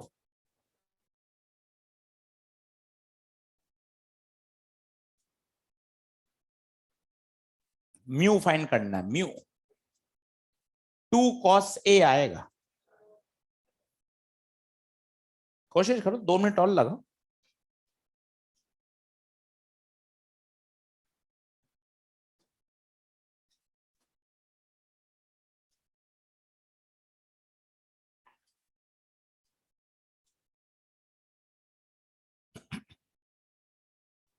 आया क्या? एक मौका और है समझने का, और आज घर जाके एफर्ट लगाना, क्योंकि प्रिज्म आसान टॉपिक है और सवाल आता है, इसलिए बढ़िया एफर्ट लगाना। देखो, लाइट आई, यहां से गई, कितने पे गिरेगी? 90। यहां से कहानी चालू कर दो ना, 90, ये ए, 90 माइनस ए, तीनों का सम 180, तो ये ए। सर ये ए क्यों हुआ? ये टोटल 90 है, नॉर्मल है, बस खत्म। मैथ्स थोड़ी सी कम आ रही है, वो प्रैक्टिस से आ जाएगी, इसलिए प्रैक्टिस करिए घर जाके। अब स्नेल लॉ लगा दीजिए, 1 sin 2a equal to mu sine A. Sine 2a खोलिए, 2 sin a cos a equal to mu sine A, sine से साइन।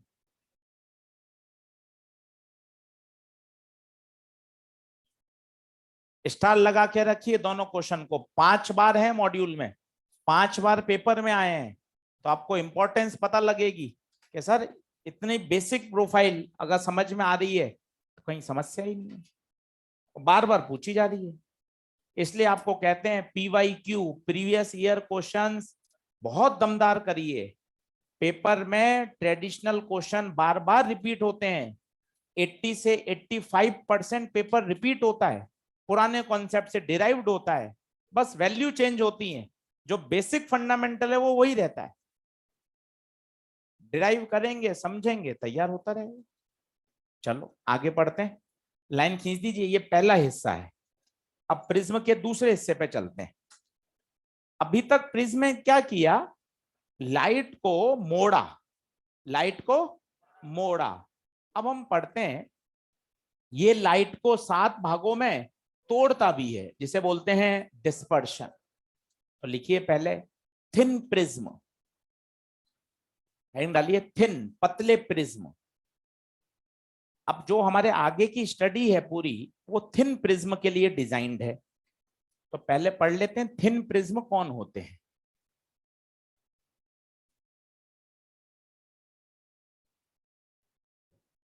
सुनिए, लिखते भी जाइए साथ साथ। थिन प्रिज्म, पतले प्रिज्म जिनके एंगल्स बहुत छोटे, एंगल बहुत छोटे, बनाने की कोशिश करूं तो ये थिन प्रिज्म, ये वाले एंगल, ये एंगल बहुत छोटे, 5 डिग्री से भी छोटे। तो ऐसे प्रिज्म जिनके एंगल 5 डिग्री से भी कम होते हैं, उन्हें हम क्या बोलते हैं? Thin prism. अब है 5 डिग्री से कम, पर बड़ा डायग्राम बना रहा हूं, फिर समझिएगा। ये डायग्राम इस पूरे चैप्टर का आधार है, इसलिए बार बार बन रहा है।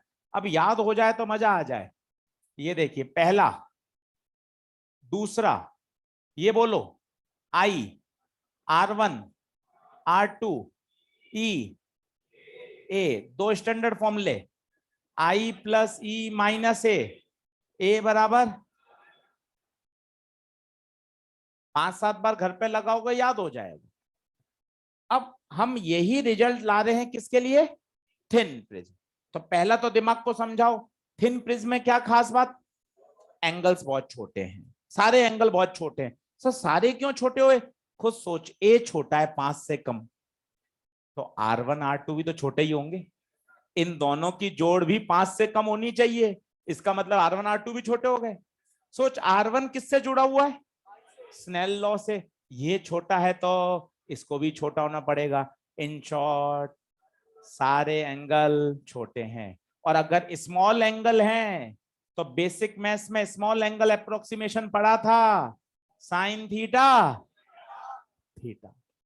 अब स्नेल लॉ लगाते चलो, आंसर आ जाएगा। बोलो यहां 1 साइन आई म्यू साइन R1, एंगल छोटे हैं, लिखते चलो। साइन आई आई साइन R1 R1, लिखते चलो। Snell law mu sine R2 1 sine e, angle छोटे हैं तो ये R2 और ये E। डेल्टा चाहिए था I plus e minus A, I mu R1 E mu R2, mu common R1 plus R2 की जगह ए कॉमन ले लो।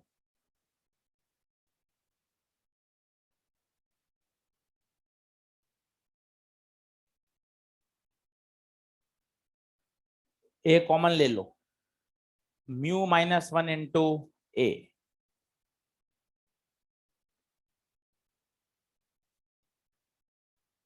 अच्छा, मैथ्स रटने की जरूरत नहीं है, डायरेक्ट फॉर्मूला इसलिए लिखाते हैं 5 मिनट में समझ में आ रहा है, दिमाग में बातें भी बैठ रही हैं कि हाँ सर ये केवल थिन प्रिज्म के लिए एप्लीकेबल बात है।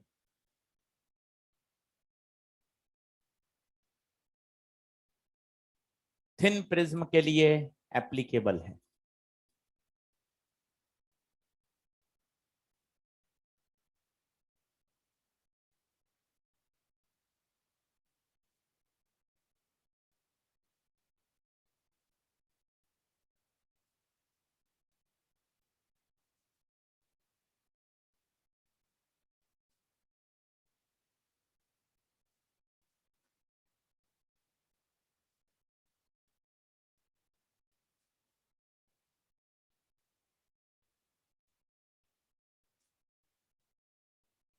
अब आप कहोगे सर डेल्टा ही डेल्टा के इतने सारे फॉर्मूले आ गए,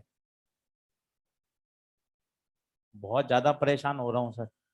एक डेल्टा का फॉर्मूला था आई प्लस ई माइनस ए, ये याद ही किया आपने, तुरंत दूसरा बता दिया 2i माइनस ए, ये समझा, तीसरा बता दिया। कही देते कि मैं वेव ऑप्टिक्स पढ़ाऊंगा, सीधा प्रिज्म नहीं पढ़ाऊंगा। पढ़ाकर आप ऐसा 3 डेल्टा आ गए, कौन सा डेल्टा कब लगाऊं? बहुत क्लियरिटी से समझिए, आपको मजा आएगा। पहली गलती जो आपने करी, ये डेल्टा है ही नहीं, ये मिनिमम डेल्टा है, तो ये तो अपने आप अलग हो गए। ये है बच्चों स्टैंडर्ड, जो हमेशा लगता है, ये भी तो इससे आया है। सोच, आई और ई बराबर 2i माइनस ए, और म्यू माइनस 1 ए भी कहां से आया? इससे ऊपर ले जा, आई प्लस ई माइनस ए।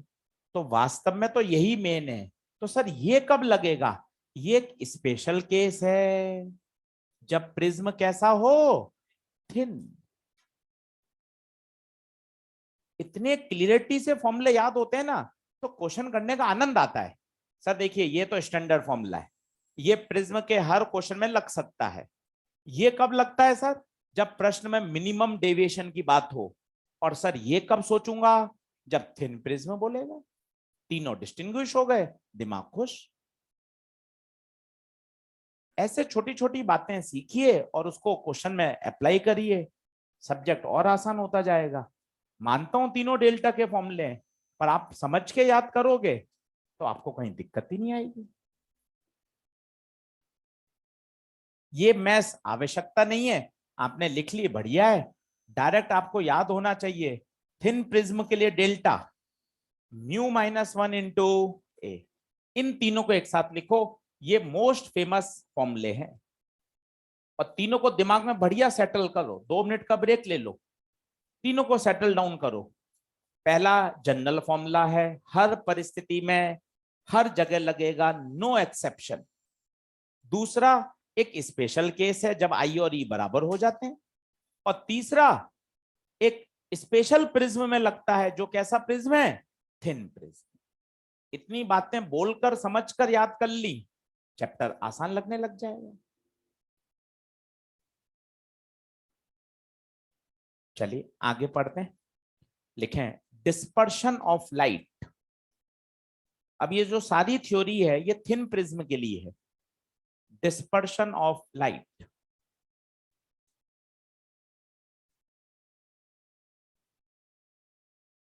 लिखें when a white light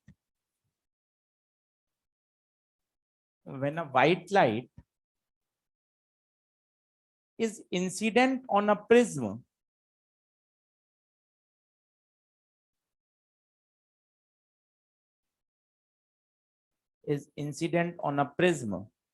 then it splits, it splits into its 7 constituent colors. 7 constituent colors. And this phenomena of light is known as dispersion. This phenomena of light is known as dispersion. अब आप देखिए, आपने 10th class से पढ़ा हुआ है और मैंने आपको याद हो तो रे ऑप्टिक्स के स्टार्टिंग में इसका कारण भी सिखा दिया था। आज वापस बता देता हूं। लाइट आई कितने भागों में टूट गई? 7।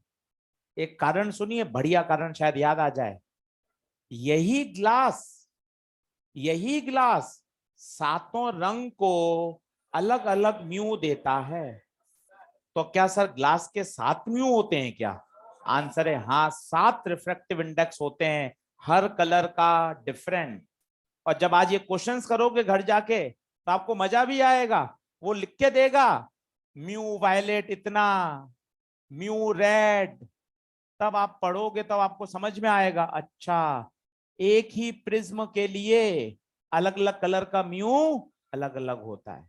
ये मैंने आपको स्टार्टिंग में सिखाई थी कि प्रिज्म वही है, मटेरियल वही है, पर यही प्रिज्म अलग अलग वेवलेंथ को अलग अलग म्यू ऑफर कर रहा है। और ये बताने वाले थे कॉची। म्यू वायलेट, ऐसा लगता है ये वायलेट कलर का रिफ्रैक्टिव इंडेक्स है, जबकि रिफ्रैक्टिव इंडेक्स तो मटेरियल का होता है, कांच का होता है, पानी का होता है, मटेरियल का होता है। तो ये वायलेट का है क्या? नहीं। अच्छा सेंटेंस तो बड़ा दमदार है, refractive index of prism for violet colour, refractive index of material of prism for red colour. उस मटेरियल का म्यू किसके लिए? रेड के लिए। उसी मटेरियल का म्यू वायलेट के लिए।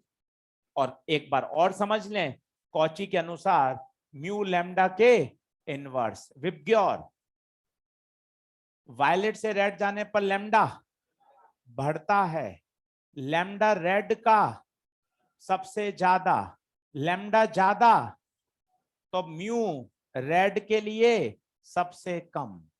और अब अगली बात भी सीखिए शानदार, क्यों रेड ऊपर रहता है और वायलेट नीचे चला जाता है?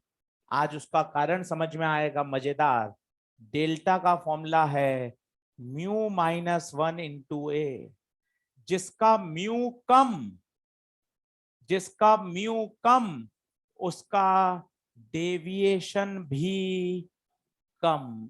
इसलिए देखिए, अपने ओरिजिनल पाथ से रेड सबसे कम डेविएट हुआ, क्योंकि रेड का म्यू कम होता है, रेड का डेल्टा भी कम होगा। और वायलेट कलर सबसे ज्यादा डेविएट हुआ, क्योंकि वायलेट के लिए म्यू सबसे ज्यादा। मैं आपको यहां मार्क करके बताऊं तो देखिए ये क्या है, डेल्टा रेड।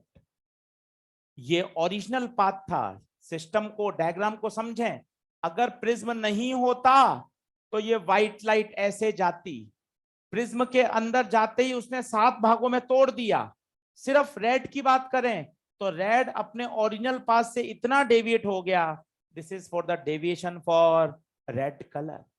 केवल डेल्टा रेड निकाल सकता हूं क्या? हाँ, डेल्टा का फॉर्मूला होता है म्यू -1 इंटू ए। रेड का चाहिए म्यू रेड, वायलेट का चाहिए डेल्टा वायलेट। सोच के बताओ किसका ज्यादा है, किसका ज्यादा है? वायलेट का ज्यादा। इसलिए वायलेट सबसे ज्यादा मोड़ा है और रेड सबसे कम मोड़ा है। लिखना चालू करिए।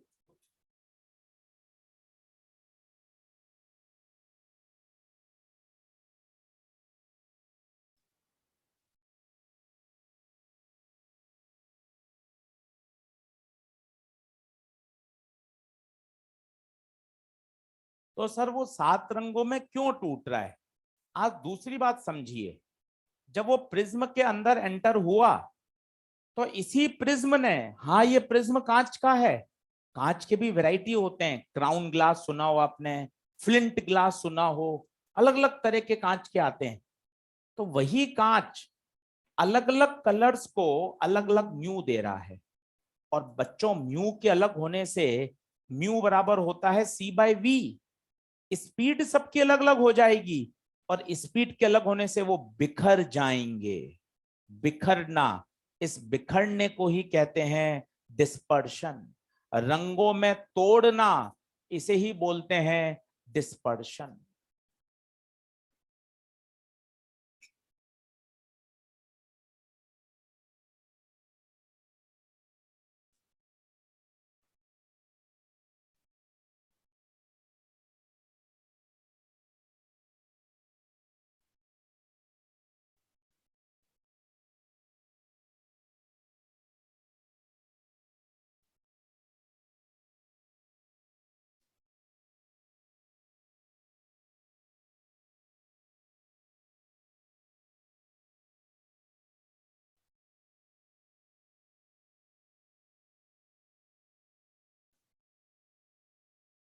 अब ध्यान दो, एक अकेला प्रिज्म 2 तरह के काम करता है, डेविएशन भी और डिस्पर्शन भी।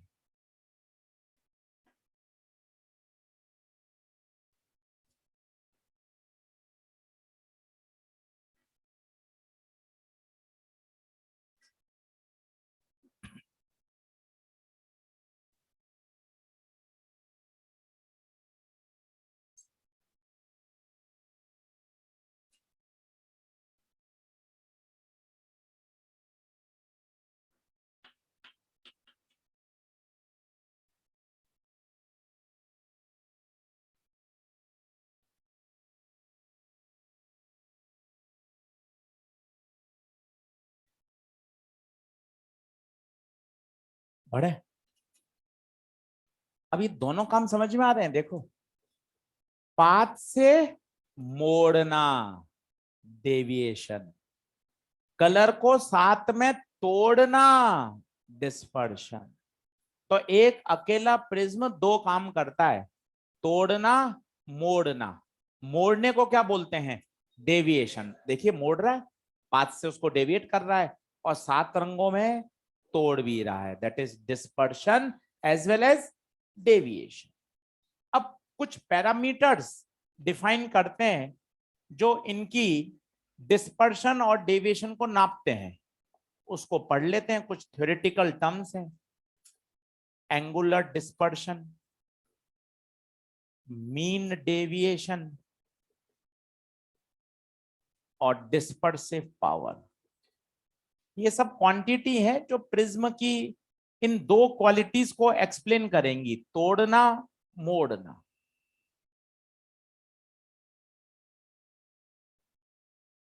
आसान है, मतलब समझकर आप बढ़िया याद कर सकते हो। 3 थ्योरेटिकल टर्म्स हैं जो समझनी चाहिए, डिस्पर्शन एंड डेविएशन। चालू करूं बोलना? लिख लीजिए फटाफट। तो ये सेंटेंस बोलिएगा क्योंकि 15 मिनट बाद ये काम आएगा। एक अकेला प्रिज्म दो तरह के काम करता है, डिस्पर्शन और डेविएशन। डिस्पर्शन 7 रंगों में तोड़ना, डेविएशन अपने पाथ से मोड़ देना।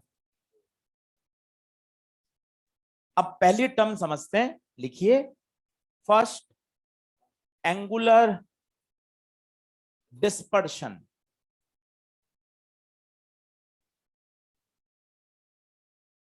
पहली टर्म लिखिए, एंगुलर डिस्पर्शन।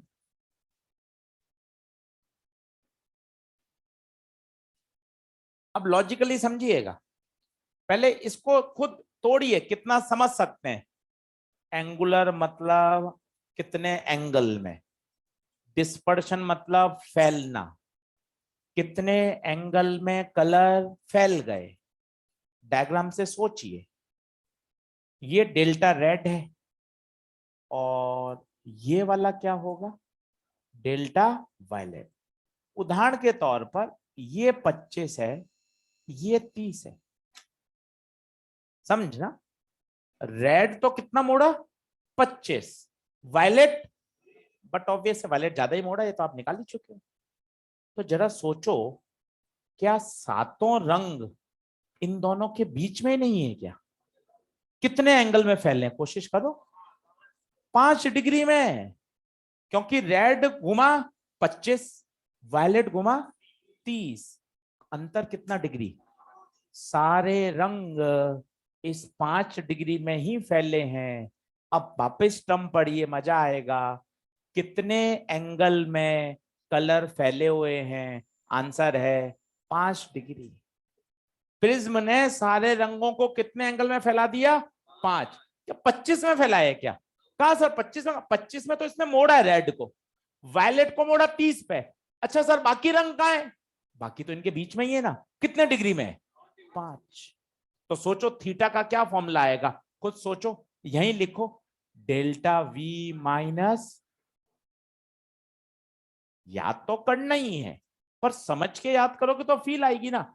एंगुलर डिस्पर्शन, तोड़ो ना उसको। एंगुलर, एंगुलर मतलब एंगल, डिस्पर्शन मतलब फैलना, कितने एंगल में सारे कलर फैल गए, खत्म।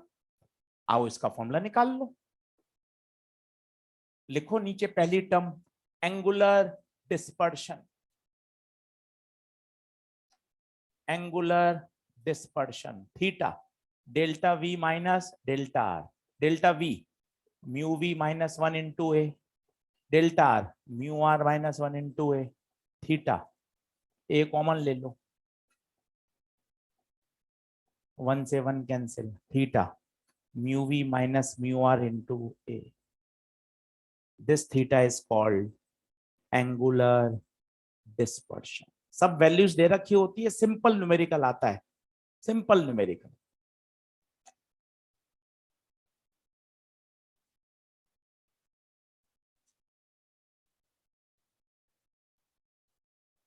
बोलकर याद करोगे घर पर तो मजा आएगा। रेड 25 डिग्री डेविएट हुआ, वायलेट 30 डिग्री हुआ, तो सारे रंग कितने डिग्री में फैले हुए हैं? 5। कैसे निकाला? 30 माइनस 25, वही कर दिया। और टर्म को 2 बार और बोलो, एंगुलर डिस्पर्शन। एंगुलर, कितने एंगल में कलर्स डिस्पर्स हुए, that angle is known as angular dispersion. समझकर बोलकर याद करोगे तो पेपर में वो क्लिक करेगा। दूसरा, मीन डेविएशन। अब इसको बगैर पेंसिल समझे खुद कोशिश करो। मीन, मीन का मतलब होता है एवरेज। एवरेज क्यों डिफाइन करते हैं? क्लास में फेज में 1200 बच्चे हैं, 900 बच्चे हैं, 800 बच्चे हैं, तो हमने सॉफ्टवेयर में क्या कर रखा है, पहले तो बच्चे के नंबर दिखाते हैं, फिजिक्स के, केमिस्ट्री के, मैथ्स के, फिर क्या दिखाते हैं, एवरेज मार्क्स इन फिजिक्स, के 1200 बच्चों में फिजिक्स के एवरेज मार्क्स क्या है, ताकि किसी को भी कंपेयर करना हो तुरंत कंपेयर कर ले। हाँ भाई ओवरऑल एवरेज चल रहा है 90, मेरे यहाँ 105, एवरेज से ज्यादा चल रहे हैं या एवरेज से कम चल रहे हैं। तो एवरेज क्यों डिफाइन करना पड़ता है? नहीं बोलते हैं क्लास 3rd में गए या क्लास 5th में गए, 5वीं क्लास के बच्चों की एवरेज हाइट 4 फुट 2 इंच है, तो क्या हर बच्चे की 4 फुट 2 इंच है क्या? कैसे निकाली होगी? सब बच्चों की हाइट लिखी होगी, सबको जोड़ा और डिवाइड कर दिया बच्चों की संख्या से। तो बात को समझिए ना, मीन की क्यों आवश्यकता होती है? आपके 6 माइनर के नंबर का एवरेज भी तो दिखाता है सॉफ्टवेयर कि ये एवरेज चल रहा है। क्यों आवश्यकता होती है? जब ज्यादा चीजें हो जाती हैं तो क्या डिफाइन कर देते हैं? मीन। कितने रंग डेविएट हो रहे हैं? 7। यार वायलेट का लिखूंगा, रेड का लिखूंगा, इंडिगो का, ब्लू का, येलो का, ग्रीन का, कौन लिखेगा भाई सातों का? एक बता दो सर, तो लमसम आइडिया हो जाएगा मीन। कोशिश कर, क्या करूंगा, वायलेट और रेड ये एक्सट्रीम कलर है, इसका डिवाइड करके दो, बाकी कलर इनके आसपास ही आएंगे, इनके बीच में ही तो है। सोच के देखिए। और मीन निकालने का सालों पुराना एक ही तरीका है, जोड़ा डिवाइड किया। डेल्टा वायलेट बोलो, mu V -1 × A, delta red, mu red -1 × upon 2, तो ये हो जाएगा mu V plus mu R बटे 2। और बच्चों इसी को बोलते हैं म्यू येलो, इसलिए कहा जाता है yellow colour is a mean colour. आपको म्यू येलो दे रखा हो बहुत बढ़िया, नहीं दे रखा हो तो वायलेट प्लस रेड बटे 2 कर देना।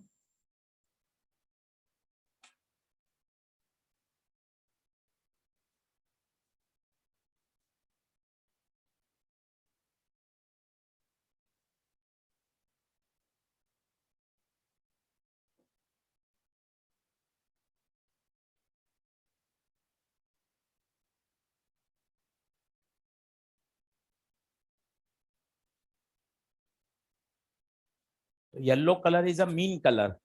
आपको येलो का रिफ्रैक्टिव इंडेक्स दे रखा है बहुत बढ़िया, नहीं दे रखा तो वायलेट और रेड का दे रखा हो, दोनों को जोड़कर 2 से डिवाइड कर देना, इसे येलो बोला गया है।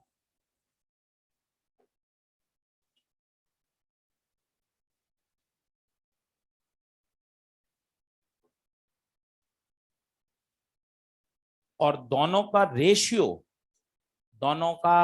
रेशियो कि प्रिज्म ने कितना डिस्पर्स किया और कितना डेविएट किया, that is known as dispersive power, theta by delta.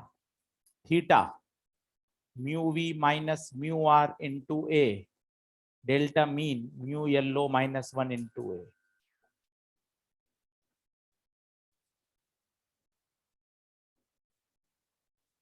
This is called dispersive power।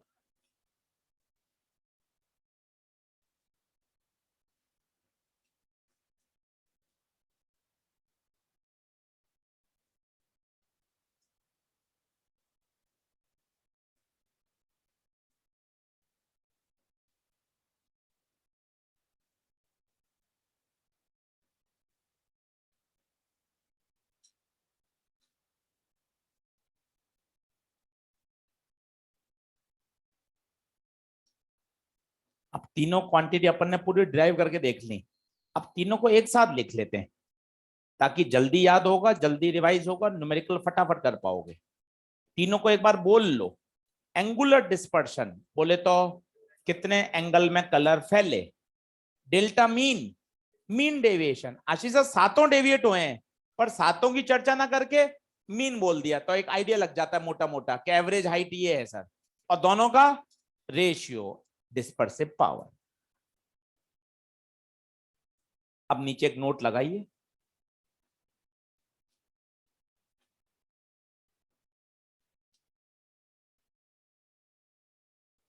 Note लगाइए। नहीं नहीं सर, अरे नहीं, मर्ज इसलिए किया ज्यादा पढ़ाना है भाई, और क्या। अब बहाना नहीं ना कि सर अगली क्लास है, लास्ट क्लास है, इसलिए 20-22 में ज्यादा पढ़ेंगे ताकि चीजें समझ में आ जाए। सही लिखें।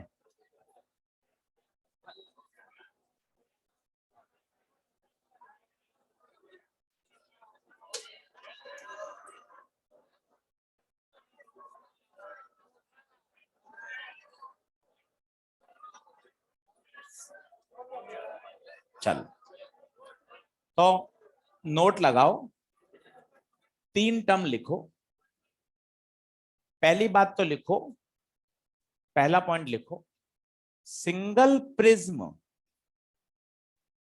2 काम करता है, डेविएशन भी करता है और डिस्पर्शन भी करता है। एक अकेला प्रिज्म दोनों काम करता है, डेविएशन और डिस्पर्शन। अब जरा सुनिएगा, मैं आपको बोलूं बेटा कुछ ऐसा कर, डिस्पर्शन विदाउट डेविएशन।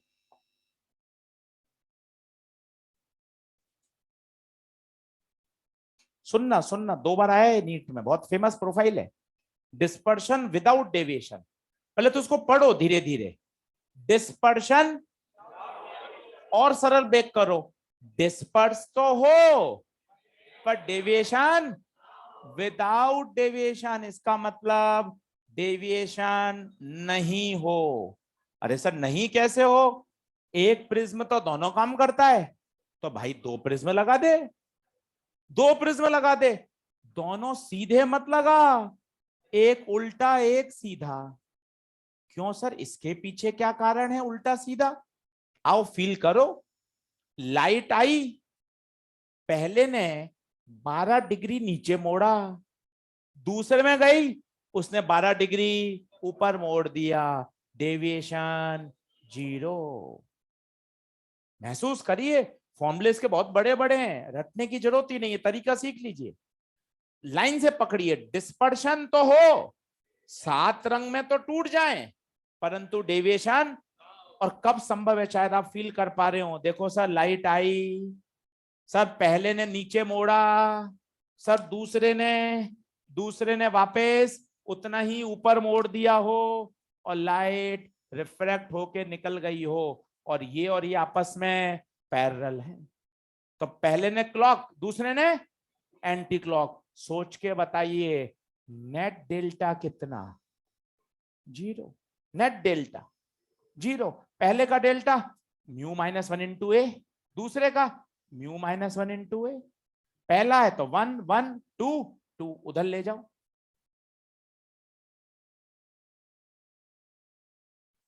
खत्म। काय को याद करें, याद करने की जरूरत ही नहीं है, क्योंकि डेल्टा तो मुझे याद ही है ना, μ-1 इंटू ए। माइनस आने का क्या मतलब है?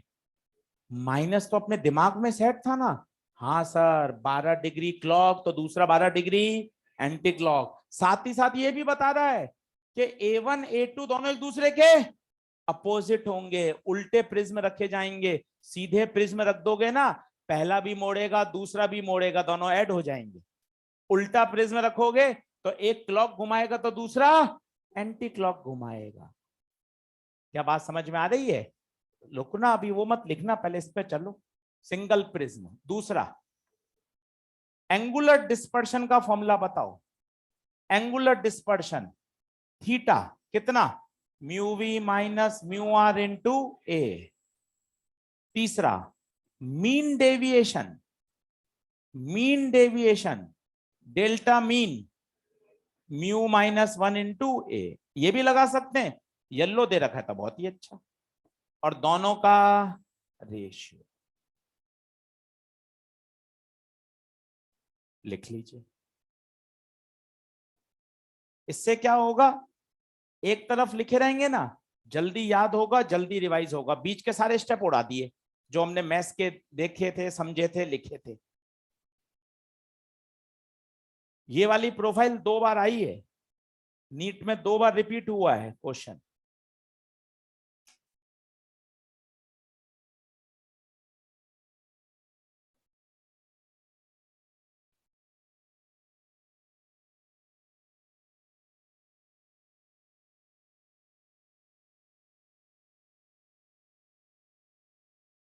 क्या बंद हो गया?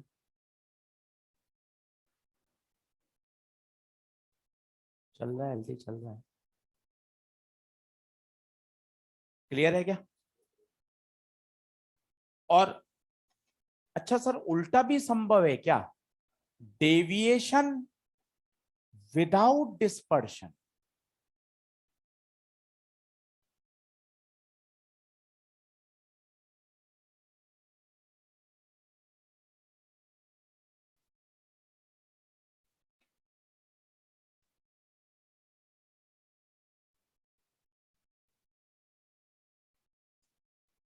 आज अभी 15-18 होमवर्क आएंगे, सवाल करके लाना। केवल 45 मिनट का होमवर्क होगा वो, पर आपने 2 दिन मैनेज कर लोगे तो प्रिज्म बढ़िया तैयार। फिर बचेगा केवल मिरर और लेंस की एक प्रॉपर्टी जो डिस्पर्शन से क्लियर होती है, क्रोमेटिक एब्रेशन।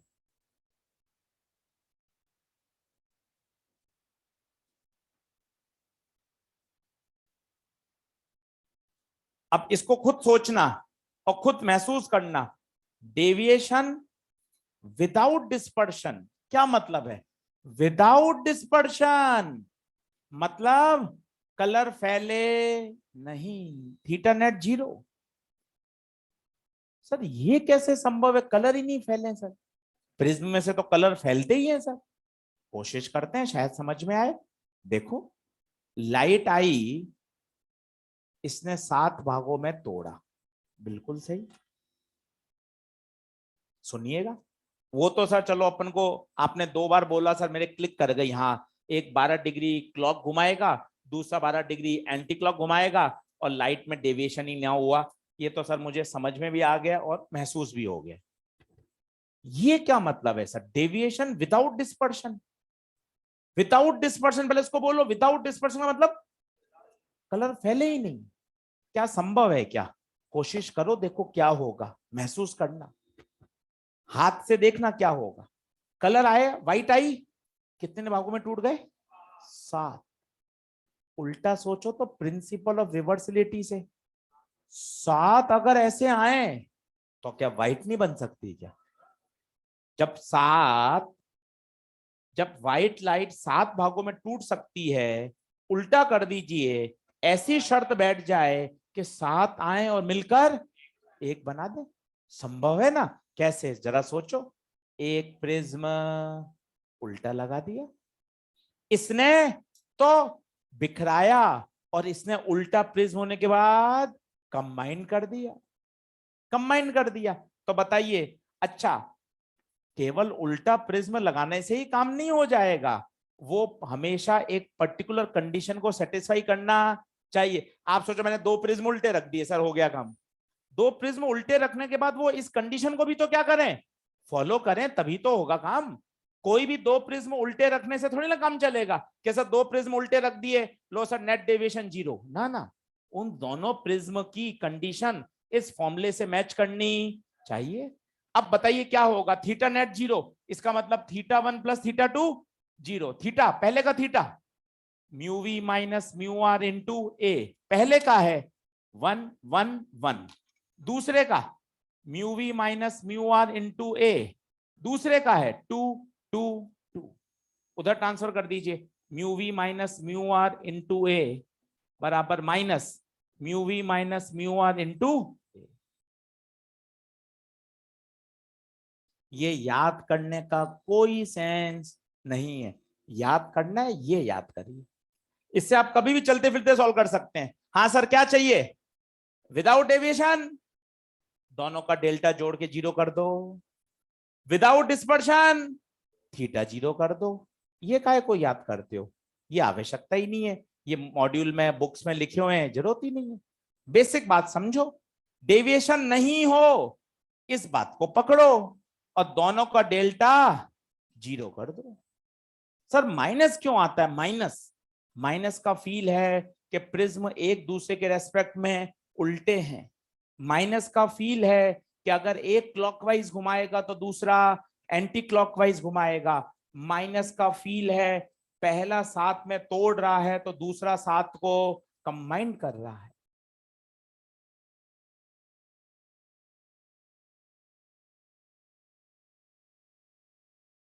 और थोड़ा सा आपको फिजिक्स सिखाऊं तो आपको और मजा आएगा कि सर कैसे ये कंबाइंड हो रहा है। इसी डायग्राम में आपको बताता हूं, देखना। सबसे ज्यादा कौन डेविएट हुआ था बच्चों? वायलेट। और सबसे कम रेड। अब इनको व्हाइट बनानी है, तो सोच के देखना क्या होगा। जब ये सातों बिखरे हैं तो अब सातों को इकट्ठा भी होना पड़ेगा। आप देखना कितनी लॉजिकल फिजिक्स है। ये वायलेट यहां जाना है और इस रेड को यहां जाना है। आप देखिए, क्या वायलेट जबरदस्त डेविएट नहीं हुआ? क्या हुआ? और होना भी चाहिए, क्योंकि वायलेट सफर मैक्सिमम डेविएशन। देखो रेड कितना कम हुआ, रेड कम हुआ और सातों रंग वापस यहां मिल गए। अब बताओ बाहर कैसे निकलेंगे? White light. महसूस करिए, वायलेट गया, वायलेट कितना जबरदस्त डेविएट हुआ। अरे सर वायलेट क्यों ज्यादा डेविएट होता है? कॉन्सेप्ट सीखा था हमने, उसका म्यू ज्यादा होता है तो उसका डेल्टा भी ज्यादा। कोई आवश्यकता नहीं है डायग्राम की, पर एक दिमाग में मोटा मोटा समझ में आता है कि हाँ सर। अच्छा, क्या अब ये साथ में तोड़ेगा क्या? अब क्यों साथ में तोड़ेगा भाई? ये तो सातों टूटे हुए ही हैं। इन सातों को तो सिर्फ ये क्या करेगा? डेविएट। डिस्पर्स कैसे करेगा? डिस्पर्स तो ऑलरेडी हो चुके हैं, अब थोड़ी ना उसको साथ में तोड़ेगा। अच्छा, केवल उल्टे रखने से काम चलेगा क्या? उल्टे रखने के साथ वो इस कंडीशन को भी ऑबे करने चाहिए। अच्छा, कॉम्बिनेशन की क्यों आवश्यकता पड़ी? एक अकेला तो कर ही नहीं सकता, एक अकेला तो दोनों काम करता है, डिस्पर्शन भी डेविएशन भी। कितने प्रिज्म चाहिए? और उल्टे सीधे क्यों चाहिए? ये फील आ रहा है, क्योंकि एक क्लॉक घुमाएगा तो दूसरा एंटी क्लॉक। अगर आपने इसको सीधा रख दिया ना, इस वायलेट को वो और नीचे ले जाएगा, रेड को और मोड़ देगा। वो तो फैलेंगे थोड़ी ना, मिलेंगे थोड़ी ना, और फैल जाएंगे। उल्टा रखोगे तभी तो रिवर्स प्रोसेस होगा। बात बनी क्या? एक लास्ट क्वेश्चन से क्लास खत्म कर रहा हूं। पन्ने पलट लीजिए, पहला लेक्चर है प्रिज्म का, बहुत आसान है। 10 मिनट में पढ़िएगा और इस पर न्यूमेरिकल कर लीजिएगा आज घर जाके। 7-8 क्वेश्चन मैंने कराए हैं, 7-8-15 आप करिएगा।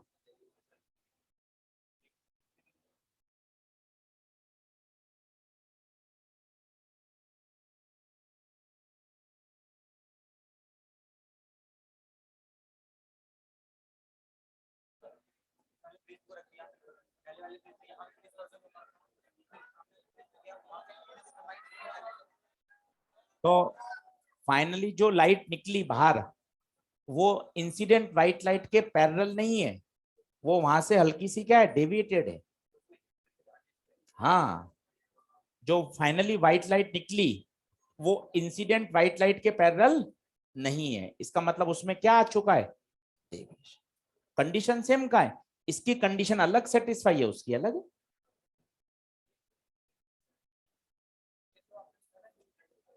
ये येलो कलर का कैसे आया? वायलेट प्लस रेड का मीन कलर है। चलो लास्ट क्वेश्चन लिखेंगे, क्लास खत्म करते हैं। यहीं पहले होमवर्क लिख लो, क्या क्या होमवर्क आज करना है। एक्सरसाइज 1 प्रिज्म, एक्सरसाइज 1 प्रिज्म लिखिए। 43, 44, 45 एक एक लाइन के सॉल्यूशन है। करोगे तो पता लगेगा कि प्रिज्म बहुत आसान टॉपिक है, करके देखने पर कॉन्फिडेंस बढ़ेगा। 43, 44, 45, 46, 47, 48, 49, 51, 52, 54। ये तो एक्सरसाइज 1। 2 के लिखो, 2 के लिखो। Question number 9, 12, 14, 18। 2 में अटकोगे, 2 करके लाना, तब फिर मैं डिस्कस करूंगा। 18 के बाद 22, 23, 26, 33, 34। एक्सरसाइज 2 के गिनो तो 9 सवाल प्रिज्म के हैं, ठीक है। अब लिखो लास्ट क्वेश्चन आज का।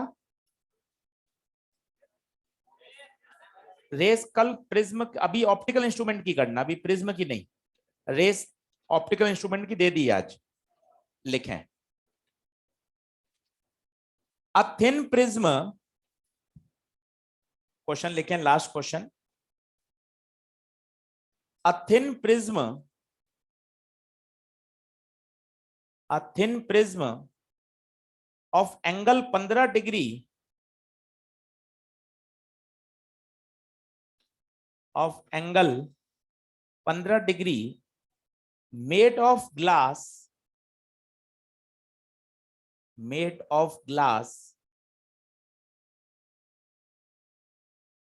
of refractive index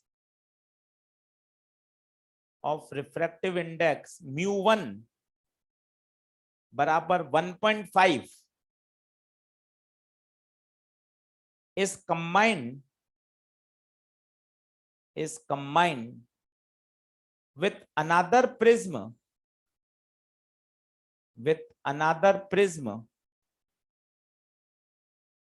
of glass of refractive index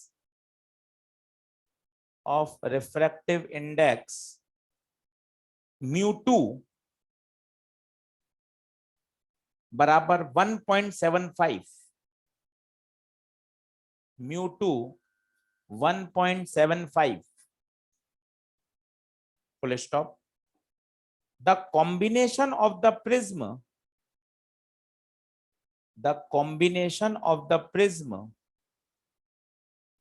produces dispersion without deviation.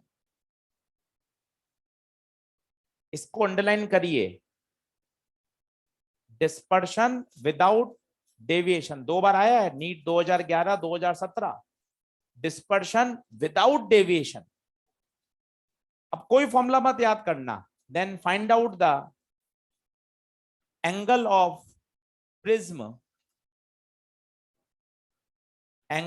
Prism of second prism. क्या निकालना है, A1 या A2? A2। उसको अंडरलाइन करिए, डिस्पर्शन विदाउट डेविएशन,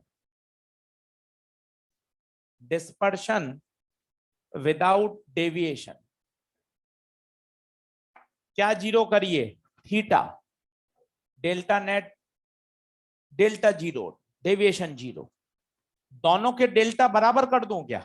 हाँ सर, बराबर ही तो होंगे, एक का 12 डिग्री, दूसरे का भी 12 डिग्री, एंटी क्लॉक।